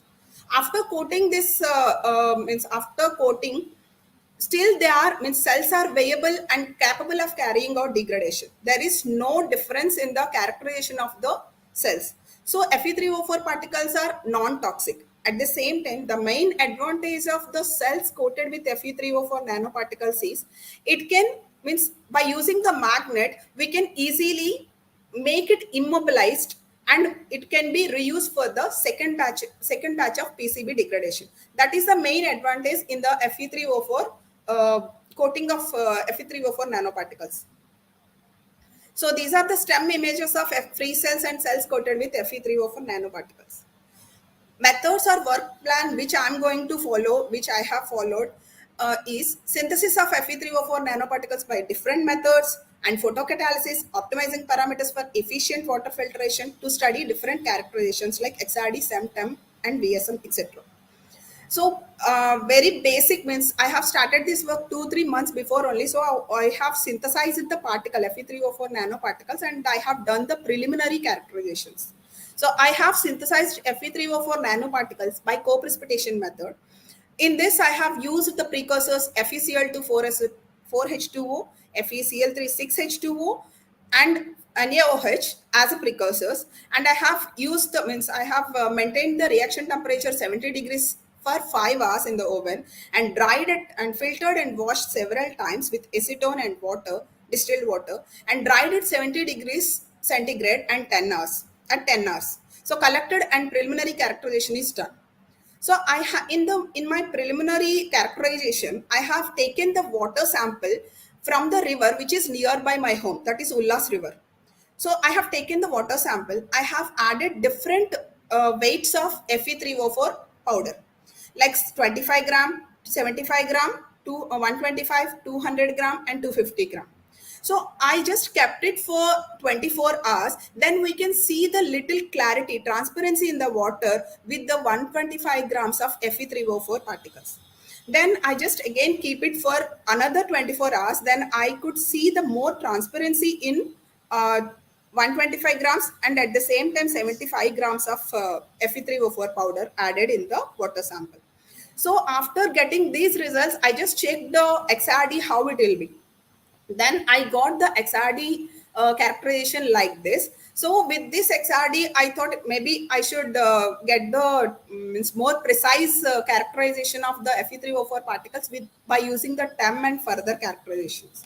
I know that I don't have much results right now, but I have studied this work only 2-3 months. Still, I want to participate in this platform to share my ideas. So to get senior suggestions, which I add value to my work. Thank you so much for this opportunity, sir. Thank you. Thank you, madam, for nice presentation. You rightly pointed out that water is the important part of the human being, and we should take care of the water. So I was just curious to know about the few questions. You said that the when you are adding catalyst into the water, it is cleaning the water, right? So you also showed some examples in your slide, right? Yes. Yes. Okay, Yes, sir. so the cleaning of the water or purification of the water is possible by adsorption or by degradation. That was Sir, not it clear may actually. be. Yes, sir. Actually, I have not done the absorption spectroscopy. Means absorption spectroscopy and all. I have not measured, sir. But Okay, simply, but keeping the sample in that means simply like 2 to 3 hours sunlight. It is the turbidity is completely cleared off, sir, by using this okay. Fe3O4 nanoparticles. So you are just saying that it could be because of the degradation, right? Yes, sir. Okay, and suppose if you are adding the catalyst in a bulk quantity to the water tank, so Yes. it requires light, right? So in the Yes, presence sir. of Yes. light, Actually, light only. yes, sir. Okay. Suppose in case of rainy season, then how it will purify the water then? Sir, actually, I'm going to work in both conditions like sunlight and normal visible light where the LED lamps and can be used. So if Okay, we use the LED lights, then there can be possible in rainy season or winter season where the sunlight is less. okay. And in one more slide, you said that you said something about the band gap. So you said that high band gap compounds are actually required. So what is the significance of band gap in your work? Sir, if band gap is lesser, means that light band gap, it is anyways, as we all know that that is depends on the means when the light incident on that particular particles, then the band gap is if the energy band gap is lesser, means lesser than the light source, light energy, Okay. then Hmm. only that electron pair combination will be done. Then that further reactions will be possible. Okay. Okay. Okay. Any other question from the participants? If there are no questions, thank you, madam, for nice presentation. Thank you, And sir. then Thank you so much. let us call next presenter, Subhash Arora.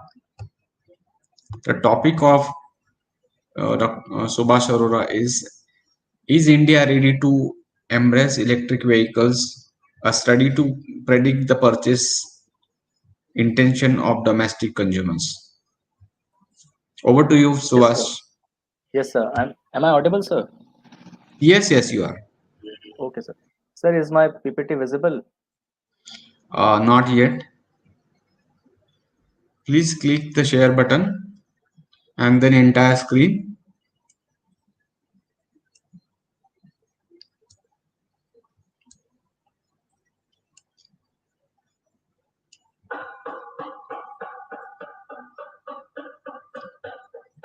Is it visible now?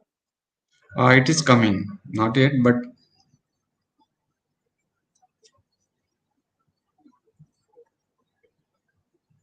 yes, it is visible now. Okay, sir. Okay, thank you. So, a very good evening to the chairperson of the session, members in the meeting, and organizers from the University of Mumbai for letting me present my work over this softboard today. My name is Subhash Chandra Arora, and I'm doing my PhD from the Faculty of Management Studies, Gurukul Kangnadi University. The topic for my today's discussion is India ready to embrace electric vehicles? A study to predict the purchase intention of domestic consumers. So, as we all know, that pollution of the environment is currently a global concern. Advancement in technology is making the lives of humans better, but it has also disrupted the ecosystem to a great extent, thereby putting a variety of species of plants and animals to a great risk of extinction. Although there are many industries which are contributing to these rising carbon emissions, but it is primarily the emissions from the transportation sector that is becoming a cause of concern. As per a report from the Intergovernmental Panel on Climate Change, the transportation sector is contributing roughly 25% to the global carbon dioxide emissions. And of all the modes of transportation, it is majorly the road transportation which is having a share of roughly three quarters to the overall transportation emissions. Uh, in India, the demand for vehicles is growing mainly due to three reasons. First is rising population. Then there is people moving up the economic ladder.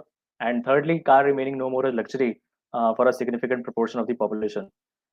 But the country is perpetuating upon unsustainable modes of transport, which is posing a very serious challenge to the longevity of the natural environmental cycle. Therefore, what we need to do or adopt, therefore, what we need to do is we need to adopt a more renewable mode of road transportation, which is presently available in the market.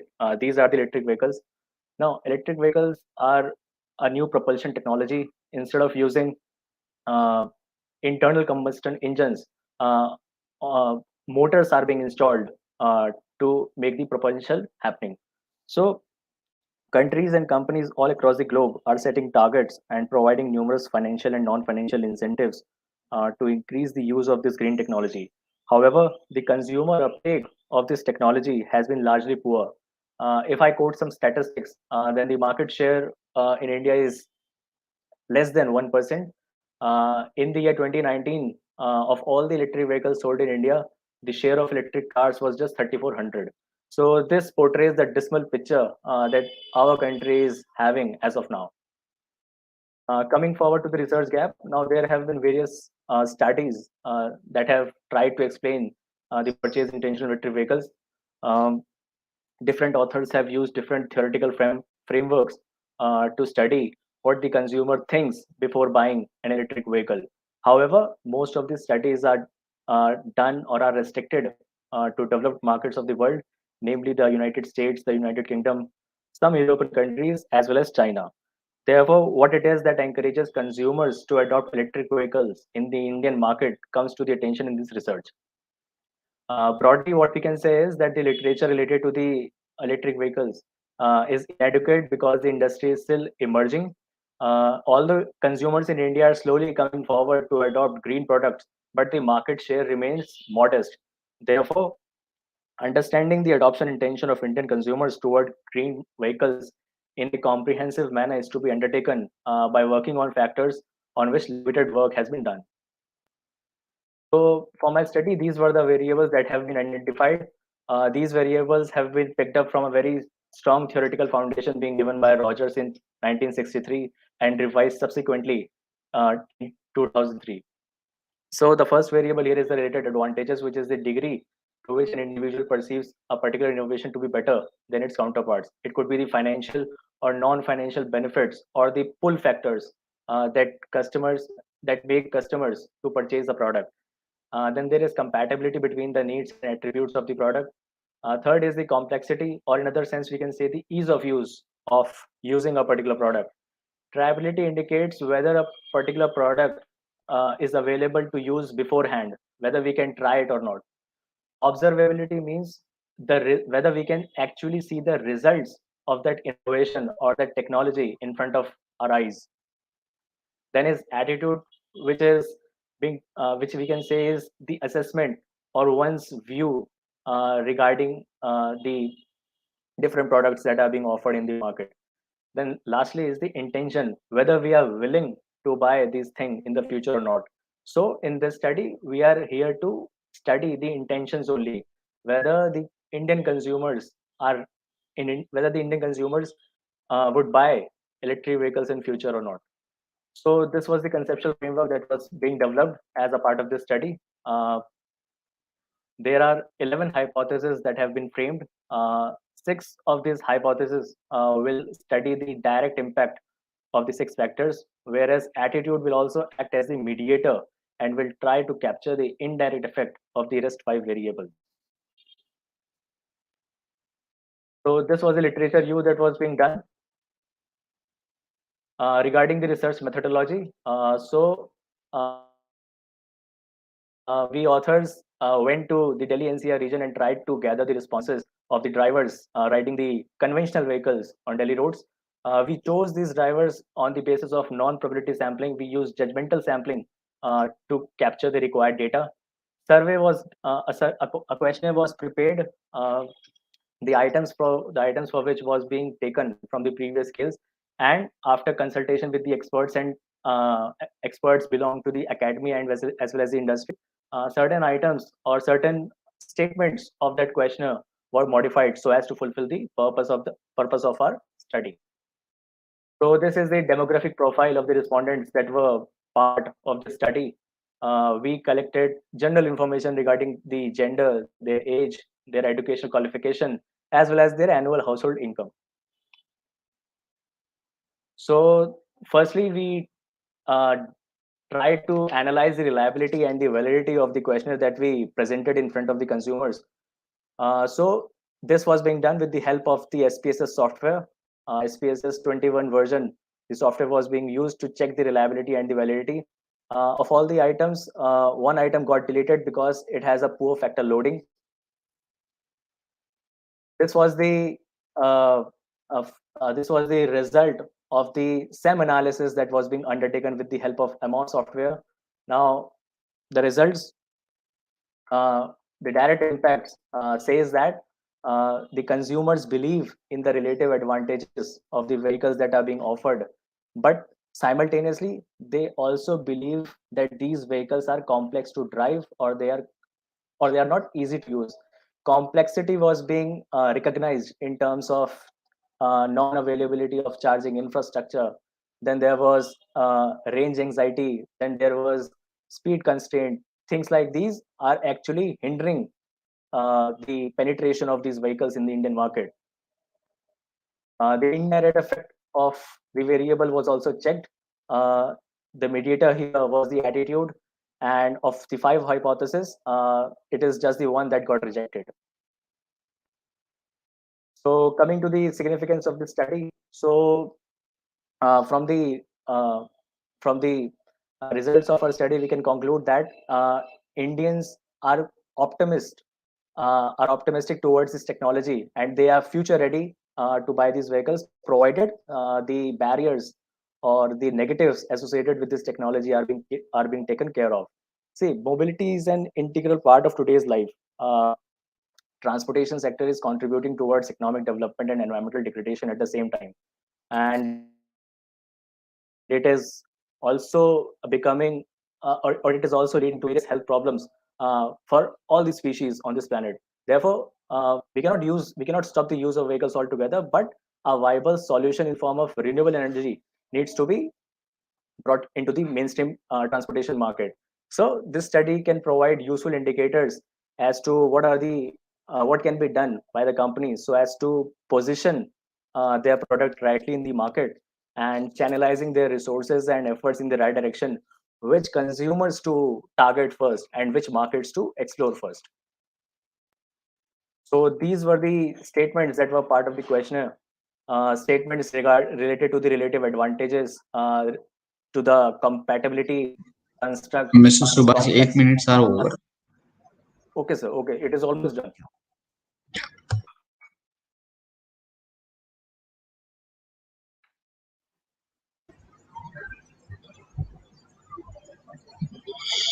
Thank you, Subhash, for addressing the nice and very important issue, that is electric vehicles. So, on the basis of your presentation, I would like to ask the question. Yes, sir. You have done a lot of work. So, just as a layman, I'm asking this question: the Indian consumer will buy the electric vehicle in future or not? Sir, if I take the perspective of a layman, then I can say that the consumers are comparing what the conventional vehicles are offering and what this new technology can offer to them. See, we all know that there are certain things which are making consumers reluctant to buy this technology. The negatives that are being attached. First is the higher purchase price. The Yes, yes.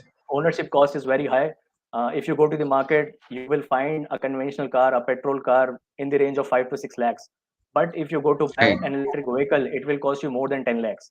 So Right. although the maintenance cost of these vehicles is very low because electricity is subsidized in our country and it is easily available to the consumers, but consumers have this tendency that they will look at the initial purchase price and they will neglect the future cost.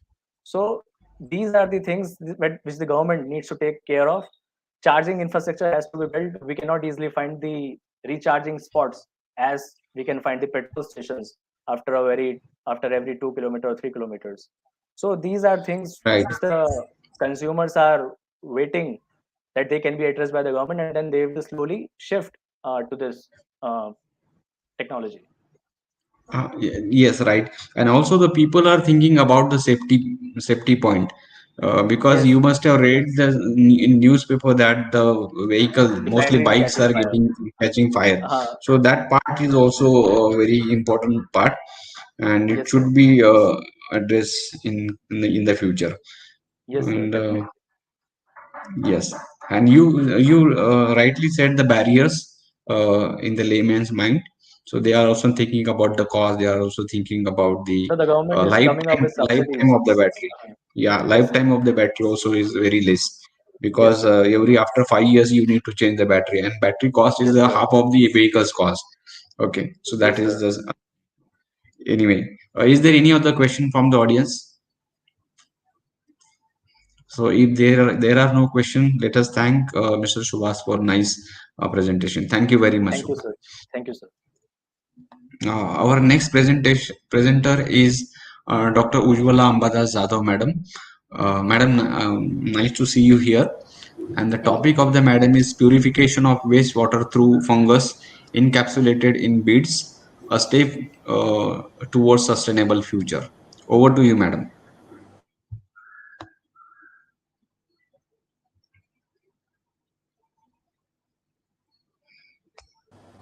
Thank you, sir. Thank you so much. Good water. As you know, we are staying in Mumbai.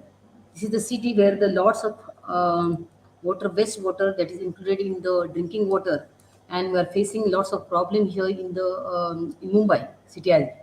So my topic is already concerned with the water which is having the accumulated waste in the water because of some industrialization. So industries effluents which is entering inside the water and getting water polluted. This is my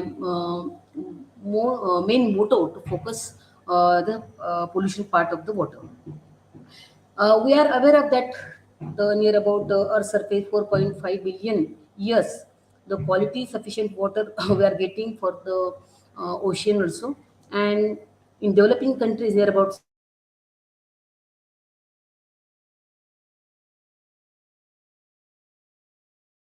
70% of 80% of the sewage in developing countries is discharged untreated, which is polluting rivers, lake, coastal areas, etc. So it is said one by the one British poet. He noted that thousands have lived without love, but can't live without water. So we know the importance of the water.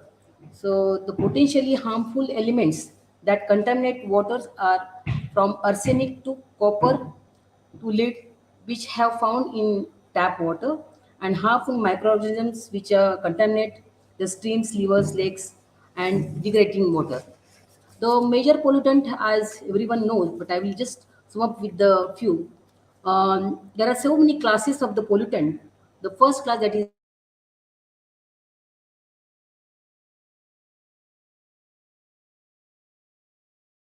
a disease causing agent like bacteria, viruses, finding best that can decomposing bacteria present in uh, mm, the water and that deplete the oxygen level in the water.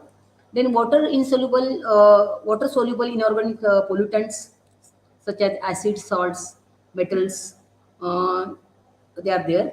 Then some soluble nutrients, they are also present in the water. like the nitrates, phosphates, etc. So water can be polluted by several factors, organic compounds, and so on. So my area of study was the influence which are were getting for Mumbai people from the Goregaon region. So where the dyeing factories are there. So clothes dyeing factories are there, and here I'm studying encapsulated Aspergillus niger. So that beads were formed were obtained from the different sources like the onion source. The second is a lemon source, and that is third one that's a Bombay duck. So I've taken three different things. One onion that is just like a root underground. Second that is a lemon that is a fruit, and third one that is a Bombay duck that is a fishes. So Bombay duck, as everyone may be knowing, that is a very famous fish found only in the bay of this region, our Mumbai region, Arabian Sea. So the effluents we are getting that is from the Goregaon industrial dye waste water, and with the help of we have already selected the samples, and from these samples we have kept the sample for dumping for some time. And after that one, we had collected fungus from that sample, from the dried Bombay duck onion. As you know, onion, they are having the black fungus. So Aspergillus niger is a very famous fungus we are getting from the onion. Then from the Bombay duck also we are getting same fungus. Then from the lemon we are also getting the same fungus. And we are just taken this fungus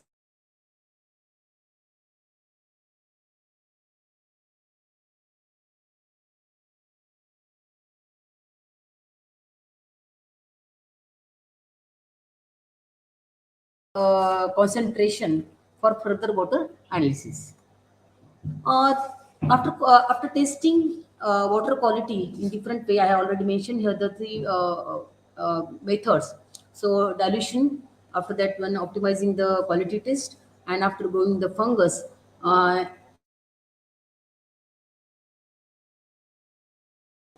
at the 48 hours, 35 centigrade centigrade. So we have taken agar. After that, we observe the contamination. What observe there. So there is a mixture of the contaminated fungus you can see. But my studies interest was only the black fungus, that is the Aspergillus niger. So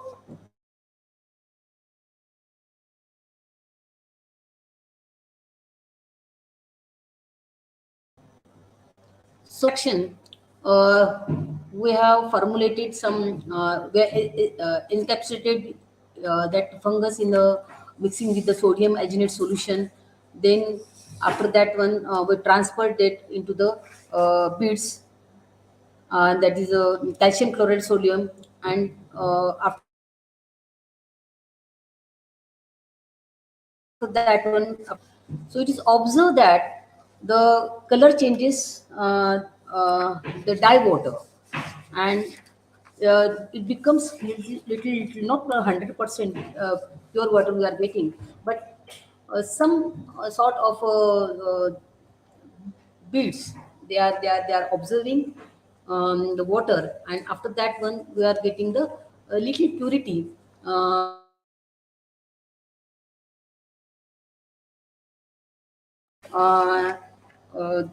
you can say very important uh, sanitization, can say, can use useful for that one, because after doing this one, we have observed that the physicochemical parameter of the Goregaon industrial dye waste, so PS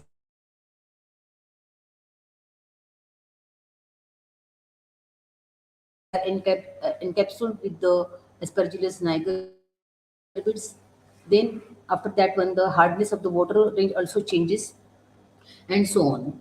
So it is observed that using the microbes, means bioremediation, we can utilize that water for the day-to-day purpose, not for the drinking, but we can utilize for the sanitization. So it is observed that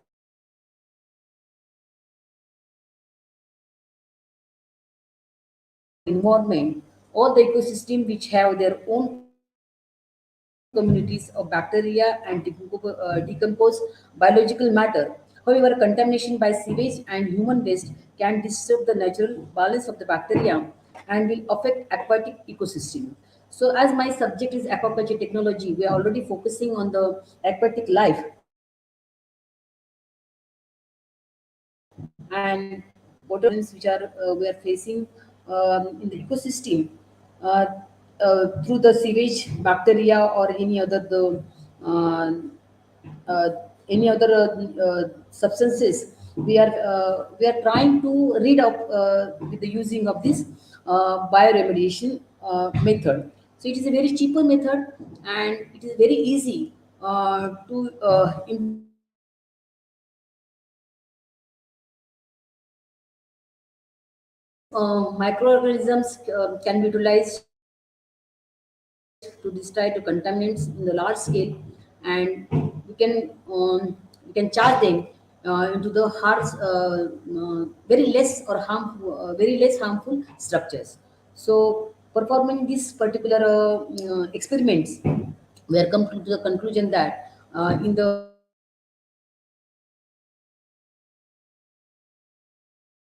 chemicals which are utilized by the different sources of the industries, and we can save the aquatic life which is present in the water, as well as we can use that water for the dye-free water for our agriculture purpose as well as for the plantation.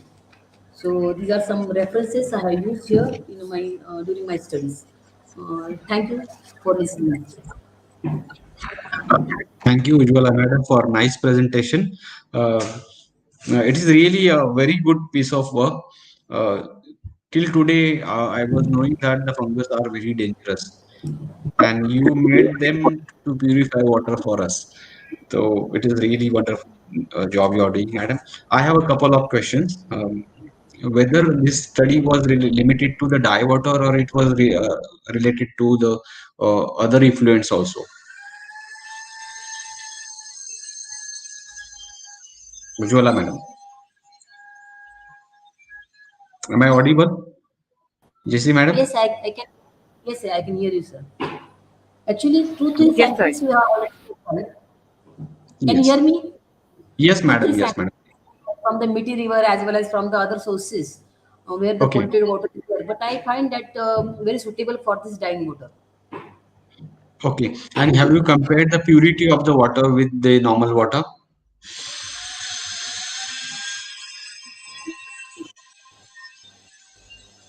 Hello. Madam. Can you hear me? Pardon, sir? Will you please Madam, ask question? have you compared the purity of the water which you are treated with the fungus with the normal water? Yes, yes. In comparison with the Okay. normal water only we can say, na. So when we say this is a Okay. polluted water, means something is there inside that water that converted into the polluted. Okay. So So where now what? Okay, ma'am. Go ahead, please. pH and other factors which are useful for the yes. Where we are compared. I have not shown the Yes. comparison chart because we are having very less time here. Almost Yes, because four, 5 minutes to. yeah, because I'm very curious to know that which fungus purifies the water in largest amount, in large extent. This is the only this is the only fungus we can observe. That is actually another fungal microbes. They are having the great industrial uses in important. That is Aspergillus niger. This is the only fungus. Previously, also I Okay. studied on this fungus on the onion as well as for the this Yeah. one Bombay duck. I have submitted one paper to the Belgium. So that time I studied. My study was this can be used as a preservative. Okay. Aspergillus niger can be used as a preservative. In the Okay. large scale, they are used as a industry purpose. So this is a new biotechnological study subject the aquatic life along with the this land animal or land plants both. Okay. Okay. Nice work you are doing, madam. All the best. and thank you very much. If there are no questions from the audience, let us thank Ujwala madam, and let us welcome another speaker, Miss Jasmine. Thank you, sir. Thank you, sir. Jasmine, yes, ma'am. Yes, sir. Jasmine, Yes, sir. the topic of Miss Jasmine Jitendra Uparkar is design, synthesis, and evaluation of furan-bearing alpha aminophosphate derivatives as a potential anti-Alzheimer agent. Over to you, Jasmine. Yes, sir. Is the screen visible? Yes, yes, it is visible. Good evening. Myself, Jasmine Jitendra Uparkar. I'm doing PhD under the guidance of Dr. Suresh Pawar. And today I'm going to present my research on design, synthesis, and evaluation of furan-bearing alpha aminophosphonates derivatives as potential anti-Alzheimer agents. Alzheimer disease is a long-term neurodegenerative disease. It mainly affects elderly people. In this disease, there is a progressive loss of brain functions like memory loss, decline of thinking ability, and behavioral disturbances. The exact reason for this disease is not known yet. But there are several hypotheses like cholinergic hypothesis, oxidative stress, accumulation of beta amyloids, and autophosphorylation of tau proteins. From this, cholinergic hypothesis is widely accepted, and there are few FDA-approved drugs like galantamine and rivastigmine which are in use. So, cholinergic hypothesis mainly focuses on loss of acetylcholine in central nervous system as it contributes to the symptoms associated with Alzheimer disease, which offers a clear direction for treatment. There are two cholinesterase enzymes, that is acetylcholinesterase and butyrylcholinesterase. Acetylcholinesterase hydrolyzes the acetylcholine, and butyrylcholinesterase plays a supportive role in hydrolysis of acetylcholine. Therefore, inhibiting acetylcholinesterase and butyrylcholinesterase will lead to increase in levels of acetylcholine. So, the crystal structure of acetylcholine and butyrylcholinesterase are closely related. At the entrance of the enzyme, there is a peripheral anionic site, and the second active site is catalytic active site where the hydrolysis of acetylcholine takes place. So the compound to inhibit the acetylcholinesterase, our compound should bind either to the peripheral anionic site or the catalytic active site. By literature, we found that there were many alpha aminophosphonate used as anti-Alzheimer agent, and there were various compounds found containing furan moiety, which act as Alzheimer agent. So we combined this both moieties and synthesized alpha aminophosphonate bearing furan moiety. Alpha aminophosphonate were developed by Martin Kabachnik and Elias Field in 1952. Alpha aminophosphonate are structural analogues of alpha amino acids and therefore are important. It is a one-pot reaction consisting of aromatic amine, aldehyde, and diethyl phosphide. Here we have used furfurylamine with various substituted aldehydes and diethyl phosphide. In neat condition, we got furan-based alpha aminophosphonates. We synthesized 8 derivatives using substituted aldehydes and further characterized them by H1NMR, 13C-NMR, IR, and mass. Further, we carried out molecular docking and compared them with the standard drugs. As you can see, the number of interaction in our compound are more than the standard drugs, and also the compound binds to both the active sites, indicating the mixed type inhibition. The inhibition was also the butyrylcholinesterase also had inhibitions. Concluding that the compound synthesized showed dual inhibition, that is, it inhibited acetylcholinesterase as well as butyrylcholinesterase. Further, we carried out kinetic studies to know the mechanism of the inhibition, and it was concluded that that inhibition was mixed type inhibition. Further, we carried out cholinesterase inhibition assay and antioxidant assay. It was observed that compound C showed better inhibition than the standard drugs. Further, we predicted ADME properties. These are the parameters for ADME, and this is the acceptable range. And the result obtained showed that the compound synthesized were in acceptable range. None of the compound violated Lipinski rule. Therefore, our compounds were drug-like. In conclusion, we synthesize a novel alpha-aminophosphonate containing furan moiety and evaluated them for cholinesterase inhibition activity and antioxidant properties. The synthesized compound showed dual inhibition. The kinetic studies as well as the molecular docking studies revealed that the compound showed mixed type inhibition, that is, they binded to both the active sites. The predicted ADME was within the acceptable range, making them drug like, and the compound overall showed promising results. Here are the references I referred. And I would like to thank ICS 2022 for providing opportunity to present my research work. I would like to thank my guide, Microanalytical Lab for providing characterization facilities, and my collaborators. Thank you. Thank you, Jasmine, for nice presentation. Uh, I'm just having one question. So why furon? Why not any other similar type of? In literature, we found that furan had more, like it was reported for Alzheimer. More, that's not. Okay, and have you compared your result with the results of the standard compound, standard medicine that is used for Alzheimer? Sir? Have you compared your results of Alzheimer activity with the standards? Through cholinesterase and assay we did, it was seen that the inhibition, the IC50 value were lower. Our compounds IC50 value were lower, which showed that it inhibited more than the standard compound. Okay, good. Thank you, Jasmine, for nice presentation. Any question from the audience? Okay, if there are no questions, let us thank Jasmine for nice presentation. And we have a last presenter today, Mr. Anand Zadav. Anand Zadav, you there? Anand? Hello, yes, sir. Good evening, sir. Okay. Can you please upload your presentation quickly?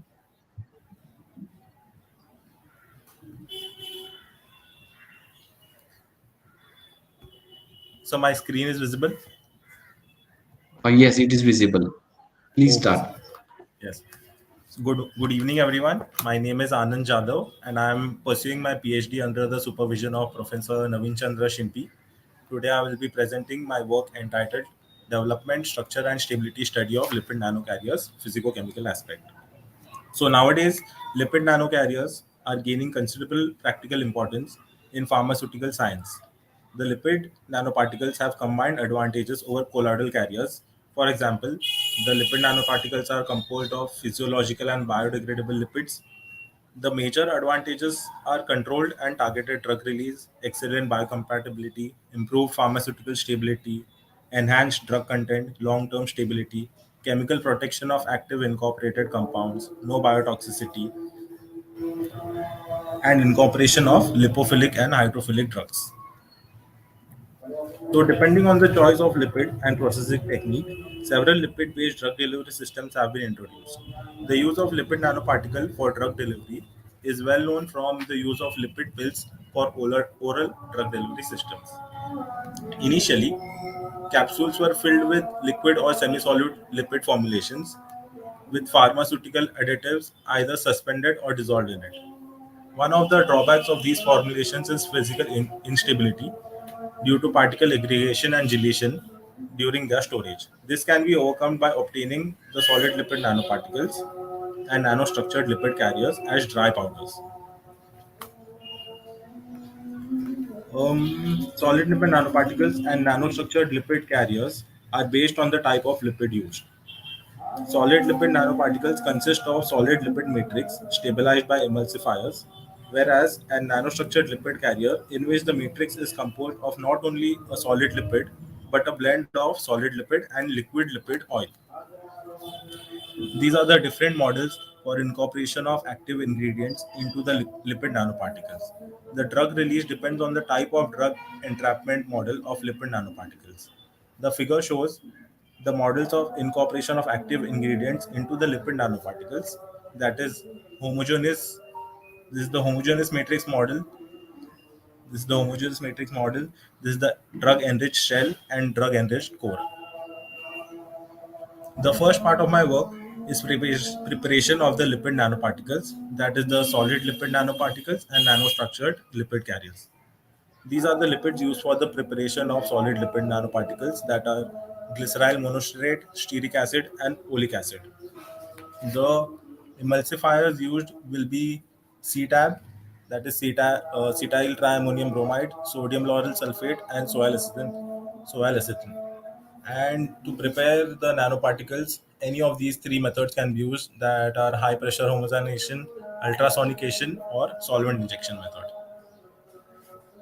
Successful applications of these nanoparticles rely on their physicochemical properties.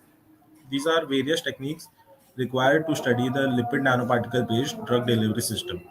Using these techniques, lipid nanoparticles are studied for their bulk properties like size distribution, morphology, stability, crystallinity, polymorphism, and molecular level properties like microenvironments within the nanoparticles can also be studied.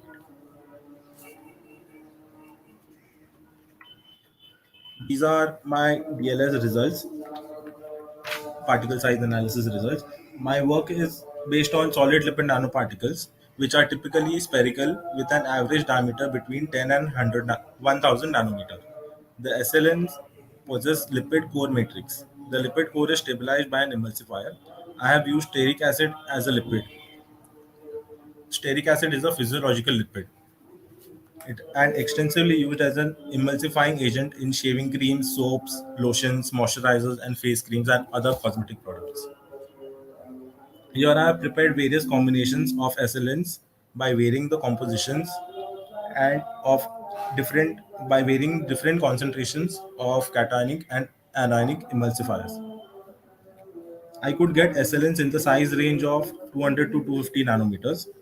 This table shows the particle size distribution, and zeta potential measurements by dynamic light scattering, that is DLS.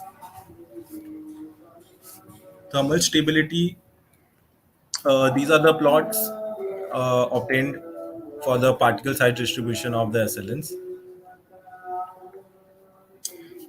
Thermal stability of SLNs is analyzed by DSC. Here is the data obtained from DSC analysis.